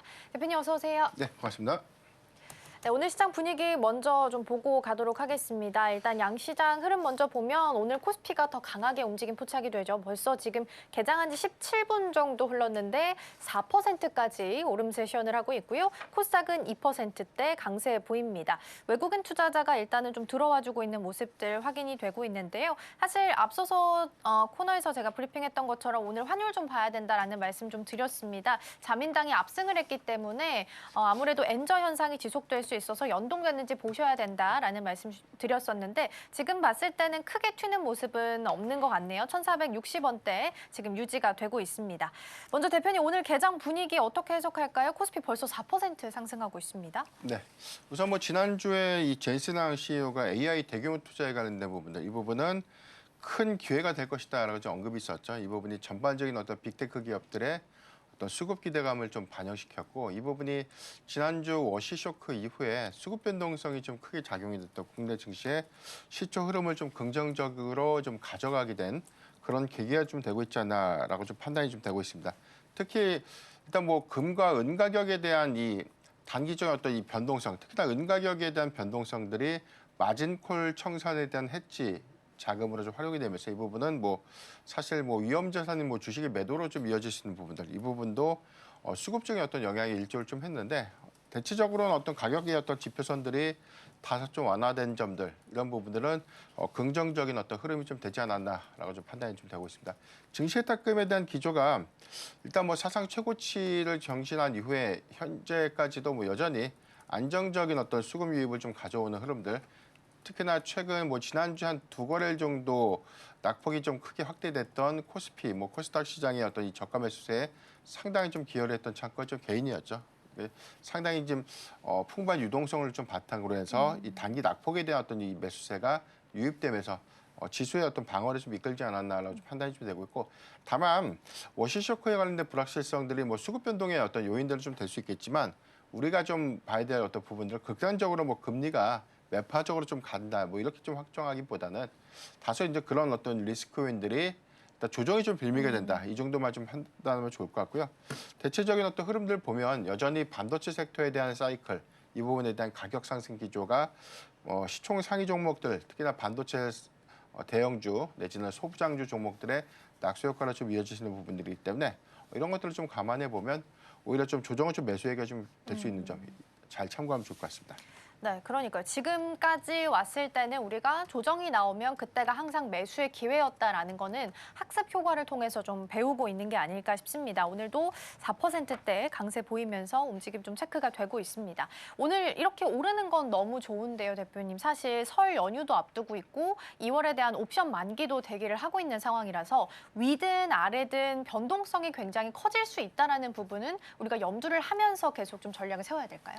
통상적으로 우리가 이 명절을 앞두고 단기적인 유동성 이탈은 어느 정도 좀 감안을 해야 될 것 같아요. 특히나 명절 전후에 뭐 T 플러스 2를 좀 감안해 보면 한 수요일까지에 대한 수급 변동이 좀 있을 수 있는데, 단기적으로 좀 많이 올랐던 종목군들에 대한 일부 차익 매물이 나올 수는 있겠지만, 일단 지난주에 어떤 낙폭 흐름들, 조정 양상들에 대한 흐름들 좀 감안해 보면 이미 매도할 수 있는 부분들 다 매도가 좀 된 것 같아요. 다만 이제 단기적으로 어떤 접근하고자 하는 어떤 이 투자금들이 좀 유입됐다기보다는 오히려 이 대형주 중심의 낙폭을 매수의 기회로 좀 활용하는 저가 매수세 유입이기 때문에 이 부분을 뭐 이번 뭐 설 연휴를 좀 앞둔 수급 이탈과 좀 맞물리면서 변동성 요인으로 좀 작용될 수 있는 부분들은 다소 좀 제한적이지 않을까라고 좀 판단이 좀 되고 있고, 여전히 풍부한 유동성에 좀 주목을 좀 해봐야 될 것 같은데, 과거의 양상과는 좀 다르게 일단 현재 어떤 지수 부분들은 하방보다는 상방에 대한 기대 요인들이 좀 남아 있고, 여전히 뭐 2월 중순까지 4분기 어닝 시즌에 관련된 기대감들이 좀 유효하기 때문에 일단 뭐 선별적인 흐름에서에 대한 일부 차익 매물이 좀 나올 수는 있겠지만 큰 변동성에 관련된 영향들은 저는 제한적이다, 그렇게 좀 말씀드리겠습니다. 네, 일단 유동성에 대한 이탈은 나올 수 있다라는 부분을 감안해야 된다라는 부분 체크를 좀 해주셨습니다. 일단 일정이 설 연휴도 길게 남아 있는 상황이고 옵션 만기도 좀 있다 보니까 이러한 부분들은 위든 아래든 변동성이 나타날 수 있다라는 부분 체크하셔야겠습니다. 자, 그럼 넘어가서 테마들 이어서 함께 살펴보겠습니다. 오늘 첫 번째 테마로는 일단은 조선 쪽이 준비가 좀 되어 있습니다. 전반적으로 모든 섹터들이 다 강세를 좀 보이고 있어서 조선 쪽이 유독 강하다라는 느낌은 아니지만 오늘 그래도 기자재단까지 같이 움직임 포착이 되고 있고요. 한국조선해양이 한 2.9%대 상승불 켜져 있습니다. 추가적으로 오늘 스테이블 코인 관련주들이 좀 움직임 포착이 됩니다. 2월 10일 현지 시간 기준으로 백악관에서 스테이블 코인과 관련한 회의가 진행될 것으로 예정이 좀 되어 있습니다. 그래서 이자 부분이 가장 크게 좀 쟁점이 될 것으로 예상이 되고 있는데 일정 앞둔 상황 속에서 오늘 좀 움직임 보이고 있어서 이 부분도 같이 좀 점검해 보도록 하겠고요. 두 번째 열어보겠습니다. 두 번째는 반도체입니다. 오늘 시장이 이렇게 좋다 보니까 특히나 코스피가 벌써 4% 넘게 상승을 하는 배경 속에는 반도체 투톱이 있겠죠. 지금 두 종목 모두 다 5% 넘는 상승불 켜져 있습니다. 이러한 부분들 초점 맞춰서 체크해 보겠고요. 마지막 열어보겠습니다. 마지막은 3차 상법 개정안입니다. 사실 일정이 계속 미뤄지고 있는 상황 속에서 일단 이번 달 안에는 상정을 한다, 처리한다라는 게 목표가 지금 잡혀져 있는 상황이라서 추가적인 랠리가 가능할지 현재 주가 위치 어떻게 바라봐야 될지 대표님과 함께 이야기 나눠보도록 하겠습니다. 앞서 말씀드린 것처럼 오늘 스테이블 코인 쪽이 좀 움직임 포착이 돼서 이쪽 먼저 보고 가도록 하겠습니다. 다날이나 헥토, 미투원 같은 종목들, 과거에 움직였던 종목들이 당연히 시총 작으니까 확실하게 튀어주는 것 같기는 합니다. 근데 오히려 묵직하게 네이버나 카카오가 더 낫다라고 하시는 분들도 계셔서 대표님은 어느 쪽이 좀 더 낫다라고 보실까요? 일단 정책 기대감들이 좀 반영됐던 부분들 오늘 수급적으로는 그나마 이 시가총액이 좀 낮은 종목들에 그쵸. 대한 탄력도가 좀 높기 때문에 뭐 맞아요. 실질적인 어떤 이 정책 수혜가 좀 될 수 있는 부분들은 결제 시스템에 대한 인프라 구축의 강점을 갖고 있는 기업들을 중장기 관점에 대한 그리고 해당에 따른 어떤 가치 반영 관점에서 주목을 해봐야 될 것 같은데 이런 관점에서 보면 뭐 카카오페이라든가 네이버 같은 기업들의 경우에 일단 스테이블 코인에 대한 도입 이 부분은 결제 시스템을 좀 재편하는 부분들 그래서 이제 플랫폼의 강점을 갖고 있는 기업들이 시장을 좀 독식하거나 뭐 과점할 수 있는 어떤 기회 요인들이 좀 될 수 있는 점 이 점을 좀 참고를 해봐야 될 것 같고요. 헥터 파이낸셜 같은 기업이라든가 오늘 헥터 이노베이션, 뭐 NHN, KCP 같은 기업이 오늘 상대적으로 좀 강한 흐름들을 보여주고 있는 건 정책 기대감들에 대한 기대감들을 좀 반영시키고 있지 않나. 헥터 파이낸셜의 경우에는 뭐 스테이블 코인에 관련된 정책에 관련된 거의 뭐 대장주 성격으로 지난달부터 좀 견고한 흐름들을 좀 보여줬기 때문에 일단 단순한 어떤 기대감들이 현재 좀 반영되고 있는 구간 이렇게 좀 이해를 하면 좋을 것 같고요. 다만 이 부분에 대한 제도화 부분들이 뭐 쟁점이 될 수 있는 부분 은행의 어떤 이 51%에 대한 지분을 좀 보유하는 것을 좀 의무화할 것인가 아니면 테크 기업들에 대한 어떤 지배권을 조금 더 무게감 있게 좀 실어줄 것인가 해당되는 어떤 정책의 쟁점들이 좀 남아있기 때문에 이 역시도 오히려 제도의 어떤 도입 부분에 대해서는 어떤 기대감들을 형성시킬 수는 있겠지만 51% 룰이 좀 저는 쟁점이 될 것 같습니다. 이 부분이 한편에서 51%의 룰이 확정이 된다면 은행주의 경우에는 오히려 수급, 포트 어떤 다각성 관점에서에 대한 외형 가치를 조금 더 반영시킬 수 있겠고 테크 기업들의 경우에는 정책이 좀 완화될 수 있는 기대감들이 다수 좀 쇠퇴되면서 수급적인 좀 노이즈가 좀 될 수 있겠는데 대체적으로 어떤 기조가 은행의 어떤 지배권을 좀 더 강화시키는 그런 방향들보다는 테크 기업들에 대한 자율성이라든가 권한을 조금 더 강화시키는 그런 부분들에 대한 요구사항들이 커지고 있는 점 이런 것들이 현재 주가의 어떤 기대감으로 이어지고 있다라고 좀 판단되고 있습니다. 일단 뭐 미국의 기조를 좀 보면 아마존의 경우에도 결제 시스템에 관련된 어떤 구축을 위한 시뮬레이션을 좀 하고 있다. 대체적으로 시뮬레이션에 대한 평가 결과를 좀 유추해 봤을 때 전체적으로 영업이익이 한 25% 정도 좀 개선되는 효과들이 좀 있었다고 하죠. 이 부분은 아직 미국에서 결제 시스템의 실질적인 어떤 스테이블 코인에 관련된 어떤 도입 가이드라인이 명확하게 좀 제시가 좀 되어 있지는 않지만 국내 경우에서도 미국 기조와 좀 유사한 흐름들 안에서 그러니까 정책의 어떤 틀이 마련되고 규제가 완화되고 여기서 스테이블 코인이 도입이 되면서 결제 시스템이 좀 바뀌어가는 그런 과정들은 오히려 중장기 관점에 대한 기대감이 될 수 있겠다라고 판단되고 있습니다. 그렇죠. 51% 룰이라고 하면 발행 주체를 두고서 지금 가장 쟁점이 되고 있는 부분입니다. 이게 만약에 통과가 되게 된다면 약간의 민간 기업들에게 조금 더 유리한 환경이 만들어질 수 있다라는 부분으로 체크해 보시면 좋겠고요. 반도체로 넘어가 보겠습니다. 사실 오늘 가장 강하게 움직이는 쪽이 이쪽이긴 합니다. 근데 삼성전자랑 하이닉스가 외국인 쪽에서 크게 들어오고 있는 모습들은 좀 보이지는 않고 있습니다. 오늘 시장만 봤을 때는 마찬가지로 외국인 투자자는 지금 매도로 찍혀 있는 상황이고 전반적인 흐름을 봤을 때는 개인 투자자가 좀 이끌고 있는 상황인 것 같거든요. 근데 과거를 돌이켜 생각해 보면 이렇게 수급이 나타났을 때 주가 흐름이 결과적으로 좋지 않았던 적이 조금 더 많이 있어서요. 지금 기대 수익 어느 정도로 우리가 좀 가지고 갈 수 있어요? 네, 외인의 매도세가 커지다 보니까 아무래도 차익 실현이 외인 주체로 하여금 오히려 이 부분이 좀 지지를 받지 못하면 그러니까요. 추가적인 어떤 변동성이 이어질 수 있지 않을까 그런 우려감들이 좀 커지는데 네. 다만 우리가 좀 봐야 될 부분들이 주가 현상이죠. 굉장히 큰 폭의 상승폭을 좀 가져오면서 단기적으로 급등을 했던 점들을 좀 감안해야 될 것 같고 외인의 경우에는 작년 하반기 기준에서 순매수량들이 크게 좀 증가가 됐습니다. 이런 부분들이 일부 차익 매물이 좀 소화되는 과정 정도로만 좀 해석이 좀 되고 있는데 아쉬운 부분은 2월 기준까지 1월 한 27일, 8일 기점에서 2월 6일, 그러니까 오늘 기점까지 보면 뭐 네. SK하이닉스가 외인이 계속 팔고 있어요. 그러니까요. 삼성전자의 경우에는 일단 외인과 기관의 매수세가 좀 약간 양분화되면서 일단 수급이 어느 정도는 좀 지지해주는 모습을 좀 보여주는 것에 비해서 SK하이닉스의 경우에는 12월 중순부터 냉정하게 좀 보면 외인의 매도세가 굉장히 좀 커지고 있다. 다만 그만큼 주가가 52주 고가에 대한 흐름들을 빠르게 좀 가져갔던 그런 부분들 좀 감안해 보면 일단 외인 수급의 어떤 이탈이 현재보다 더 확대되지 않는 한은 다소 이 수급의 어떤 영향들은 좀 제한적일 수 있겠다는 볼 수 있겠고요. 전체적으로는 이 빅테크 기업들에 대한 노이즈 부분들 그리고 최근에 마진콜 청산에 대한 어떤 해지 리스크 요인들이 외인의 어떤 매도세로 좀 이어진 그런 부분들이었는데 저는 이 기점도 어느 정도 미국 증시에 대한 방향성들 AI 버블론이라든가 이슈가 다소 좀 완화되는 어떤 구간이라면 외인의 수급도 충분히 좀 양호하게 개선될 수도 있겠다라고 좀 판단이 좀 되고 있고요. 전체적으로 지금 미국 증시의 흐름들 보면 탐욕가 지수의 공포도 지금 노멀로 올라왔죠. 네. 이 부분은 이전보다는 투자 심리가 크게 좀 완화된 그런 부분들 좀 보여주고 있고 S&P 500 지수도 역시나 강한 흐름들, 수급을 그래도 좀 이어갈 수 있는 부분들이기 때문에 아직까지 뭐 글로벌 증시의 어떤 기조는 하방보다는 상방의 기대 요인들을 좀 가져갈 수 있지 않을까. 더군다나 뭐 사이클 기조를 좀 보더라도 실적 추정치가 우리가 리포트를 한 일주일 단위로 좀 점검을 해보면 일단 영업이익 추정치가 최소 5% 정도 이상 정도는 계속해서 좀 재차 상향 제시가 좀 되고 있습니다. 이 부분은 네.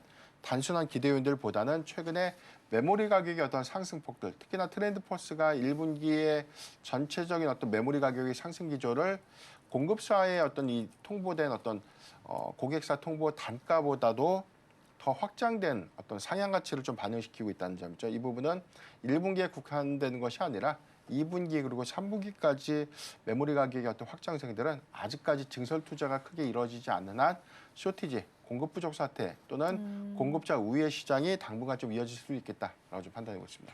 그러니까 수급이 좀 부담이 되긴 하는 것 같습니다. 오늘 가수급상 기관 쪽은 좀 들어와주고 있는 부분들이 삼성전자, SK하이닉스 확인이 되고 있는데 반대로 이제 외국인은 또 매도로 전환을 좀 된 상태라서 앞으로 어느 정도 추가적으로 좀 들어와 줄 수 있을지가 중요한 것 같고요. 지금 어쨌든 반도체 투톱 안에서 차익 실현을 많이 한 상태이기 때문에 들고 있는 현금을 언제 추격으로 좀 따라와 줄 수 있을지가 주된 포인트가 될 수 있겠습니다.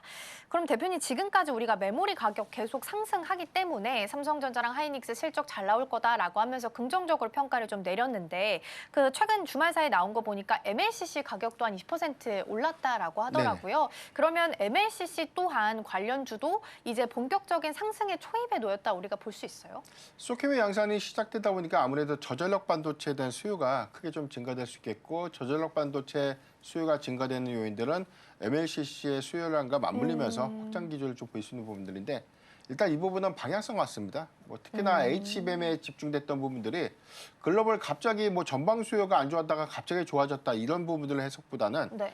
일정한 어떤 수요량들을 공급 부족 사태가 좀 맞물리다 보니까 가격 상승이 되고 수요가 그만큼 확장됐다라기보다는 오히려 고객사의 어떤 공급량들이 크게 증가됐던 특히나 뭐 HBM이라는 이 고대역 반도체에 대한 수요량과 직결되면서 그동안 이 디램의 어떤 양산 부분들은 레거시보다는 이 고사양 디램에 좀 맞춰져 있었던 부분이었는데 이 부분이 삼성전자가 2월부터 HBM4의 양산 전환이 본격화되다 보니까 아무래도 고사양 디램의 수요량들이 더 크게 좀 증가됐을 부분들 이런 부분들이 레거시 반도체에 관련된 어떤 이 캐파가 오히려 좀 확장될 수 있는 부분들이 좀 제한적이다 보니까 아무래도 가격이 급등하게 됐고 이 부분이 공급 부족 사태로 좀 이어졌던 부분들 이런 것들이 가격 상승 기조를 좀 가져가고 있지 않나라고 보고 있기 때문에 다만 뭐 중국이 후발적으로 이 레거시 부분에 대한 디램 캐파를 늘리겠다라고 좀 선언을 했지만 증설 투자가 좀 이루어지는 과정들이 뭐 단발성으로 좀 양산을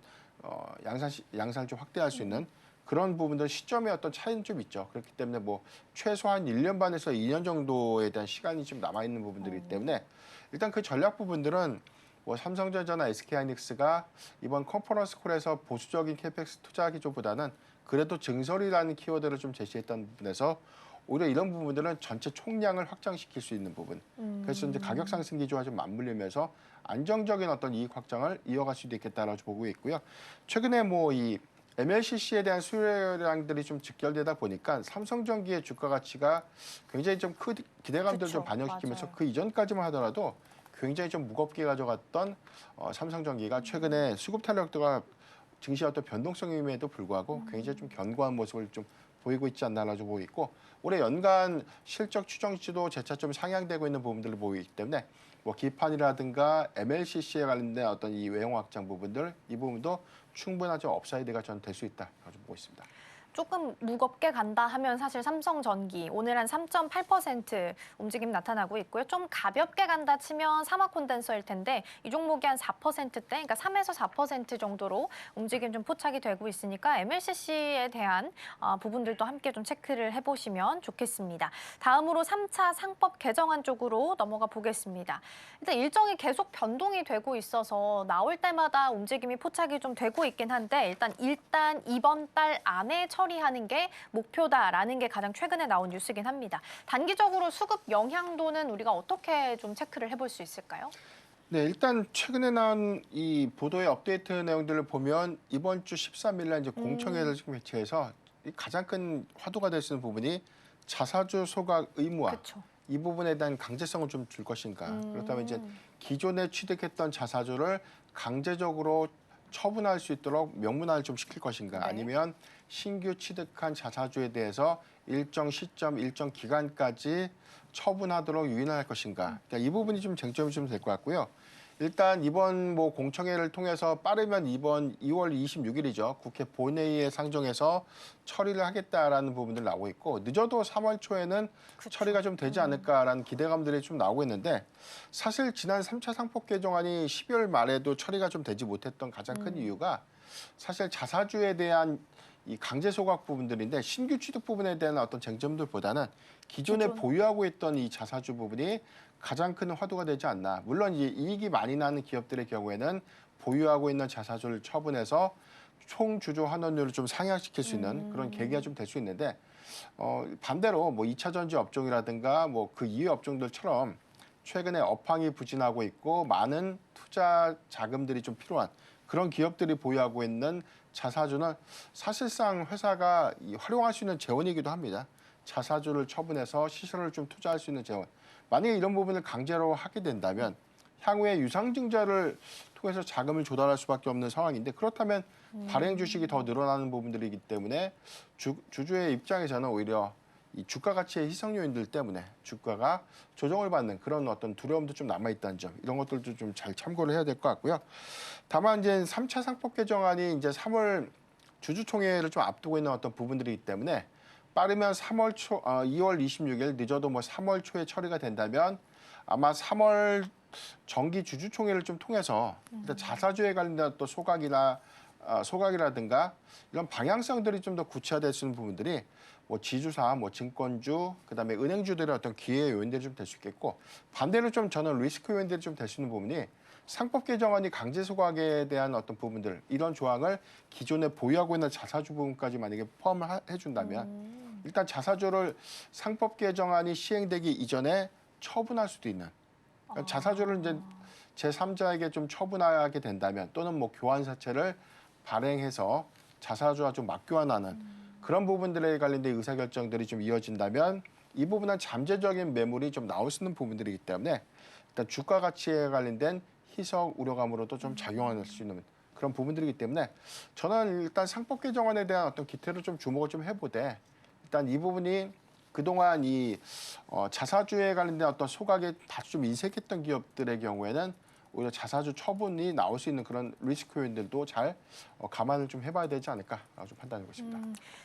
13일에 지금 공청회가 예정이 되어 있는 건데 이 기존에 가지고 있었던 자사주에 대해서 강제성을 줄 거냐 안 줄 거냐가 가장 중요한 부분이다라는 부분에 대해서 말씀을 좀 해주셨습니다. 지주사, 은행, 증권주 등등 다양한 섹터에서 좀 영향을 받을 수 있을 텐데 그러면 이 안에서 우리가 종목을 좀 골라본다면 어떤 종목을 가장 좀 주목해 보면 좋을까요? 네, 일단 뭐 3차 상법 개정안이 시행이 된다. 그래서 자사주 의무에 관련된 내용들이 이번에 좀 반영이 된다라고 보면 가장 첫 번째 단서는 이익을 내야 되는 기업이죠. 업황이 안 좋은데 사실상 보유하고 있는 자사주를 소각해서 할 수는 없는 거거든요. 그렇죠. 이익 가능 범위에서 이제 소각하는 것이지 아마 이번에 상법 개정안에 대한 어떤 단서도 적자 기업이 보유하고 있는 자사주를 소각할 수 있는 근거는 없습니다. 그러니까 기존의 상법의 경우에는 배당 가능한 이익 범위 안에서 자사주라든가 자사주의 소각이라든가 배당을 할 수 있는 어떤 부분들이기 때문에 이익이 나지 않는 기업들의 경우에 해당 사항이 좀 없을 것 같고요. 그렇다면 지금 최근에 뭐 은행주가 4분기 실적에 어닝 서프라이즈가 있었고 일단 기대치보다 굉장히 좀 잘 견조한 나왔죠. 실적이 좀 나오면서 최근에 수급이 좀 괜찮습니다. 오늘도 뭐 은행주, 증권주, 지주사들이 굉장히 좀 강한 흐름들을 좀 보여주고 있는데 일단 뭐 이익 기조가 좀 확연한 그런 기업들 그리고 배당의 유인이라든가 배당 성향이 높은 기업들 이게 이제 두 번째 단서고요. 세 번째는 자사주에 대한 보유 비중이 높은 기업들 이런 기업들이 충분한 좀 수혜가 좀 될 수 있겠는데 일단 뭐 증권주 안에서는 신영증권과 부국증권이 좀 거론되고 있어요. 신영증권이 한 53% 정도 자사주 보유하고 있고 부국증권이 42% 정도를 좀 보유하고 있기 때문에 향후 상법 개정안에 관련된 방향성들이 결정이 되면 해당되는 자사주에 대한 소각이 이루어질 때 일단 유통질수의 어떤 감소 요인들 이런 부분들 기대 요인들 좀 될 수 있겠고요. 지주사의 경우에는 영풍과 롯데지주, 뭐 두산 LS 같은 기업들이 상위 종목인데 뭐 영풍 같은 경우는 32.7%, 롯데지주가 32.5%인데 사실 롯데지주의 경우에는 전체적인 어떤 계열사들에 대한 이 사업 성과가 굉장히 좀 부진했던 점들을 좀 감안해 보면 이런 기업들이 자사주에 관련된 소각 부분들을 과연 좀 이뤄낼 수 있을까 또는 자사주를 처분할 수도 있는 그런 어떤 변동성 이런 부분들을 좀 유의를 좀 해봐야 되지 않나. 여기 대해서 뭐 중소형주회 같은 경우는 뭐 일성 IS라든가 조광피역, 뭐 메커스 같은 기업들이 상위 종목들로 좀 거론되고 있기 때문에 오히려 제도가 좀 활성화될 수 있는 부분들은 충분한 또는 수급적인 어떤 기대 요인들이 될 수도 있겠다 판단하고 있습니다. 네, 신영증권, 부국증권 워낙 자사주 많이 보유하고 있는 종목으로 잘 알려져 있는 종목이기도 했죠. 그리고 가장 중요한 건 이익을 내는 기업이어야 된다라는 말씀 주셨으니까 참고해서 보시면 좋겠습니다. 자, 이렇게 해서 개장 분위기 잘 살펴봤고요. 대표님과는 여기서 인사 나누겠습니다. 오늘 말씀 고맙습니다.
네, 이 시각 시황센터입니다. 지난주에는 변동성이 굉장히 컸던 롤러코스터 같던 한 주였죠. 지난주 마지막 거래일까지 굉장히 쉽지 않았는데요. 코스피 지수가 검은 금요일이라는 평가까지 받으면서 장중엔 한때 어렵게 쌓아 올렸던 5천선이 무너지기도 했습니다. 하지만 이후에 열렸던 뉴욕 증시에서는 다우 지수가 129년 역사상 사상 처음으로 5만 선을 돌파하는 등 기분 좋은 흐름을 보여줬는데요. 이렇게 뉴욕 증시 쪽에서 투심이 다시 한번 되살아나면서 오늘 새로운 한 주는 변동성이 잦아들면서 다시 고점을 회복할지 주목이 되는데요. 오늘 지수부터 상황 살펴보겠습니다. 네, 우선 코스피와 코스닥 모두 양시장 기분 좋은 빨간불 켜내면서 한 주 시작했습니다. 코스피 같은 경우에는 4.39% 상승하면서 5,300선을 다시 한번 재탈환하는 모습 확인이 되고 있습니다. 네, 코스닥도 마찬가지로 1,100선에 다시 한번 안착해냈는데요. 코스닥은 현 시각 3.37% 상승하고 있는 모습 보여주고 있습니다. 다음으로 수급 상황으로 이동해 보겠습니다. 네, 지난주에는 개인과 외국인 간의 줄다리기 같은 수급 공방이 참 이어졌는데요. 외국인 같은 경우에는 지난주에 무려 9조 원 넘게 물량을 덜어냈는데요. 오늘은 사들이고 있는 모습이 확인되고 있습니다. 오늘 메이저 주체 모두 동반 매수세 보이면서 코스피 지수를 강하게 이끌고 있고요. 오늘 개인만이 차익 실현에 나서고 있는 모습이 확인이 되고 있습니다. 다음으로 코스닥 시장으로 이동해 보겠습니다. 네, 코스닥 시장에서는 반대의 양상이 보이고 있습니다. 현재 메이저 주체가 엇갈리고 있는 모습이 포착이 되고 있습니다. 기관만이 오늘은 사들이고 있고요. 현재 개인과 외국인은 동반 매도세 보이고 있습니다. 다음으로 상위 업종 코스피 지수부터 살펴보겠습니다. 네, 오늘 의료 정밀과 건설업이 현재 6%에서 5%가량 상승하고 있는 모습 보이고 있습니다. 오늘 전기전자와 증권 쪽들이 다시 한번 힘을 내주고 있는 모습이 포착이 되고 있고요. 보험과 제조업까지도 오늘 상승불 켜져 있는 모습 확인이 됩니다. 다음으로 하락하고 있는 업종도 확인해 보겠습니다. 네, 하락하고 있는 쪽에서는 섬유의복 쪽이 소폭의 하락세 보이고 있습니다. 다음으로 코스닥으로 넘어가 볼까요? 네, 코스닥에서는 지난주 안 좋았던 모든 업종들이 다시 한번 반등 나서고 있는 모습이 확인되고 있습니다. 기계 정비가 현 시각 4%대의 상승불 켜내고 있고요. 오늘 일반 전기전자와 제약과 제조까지 모두 빨간불 켜내고 있습니다. 마지막으로 하락하고 있는 업종까지 체크해 보겠습니다.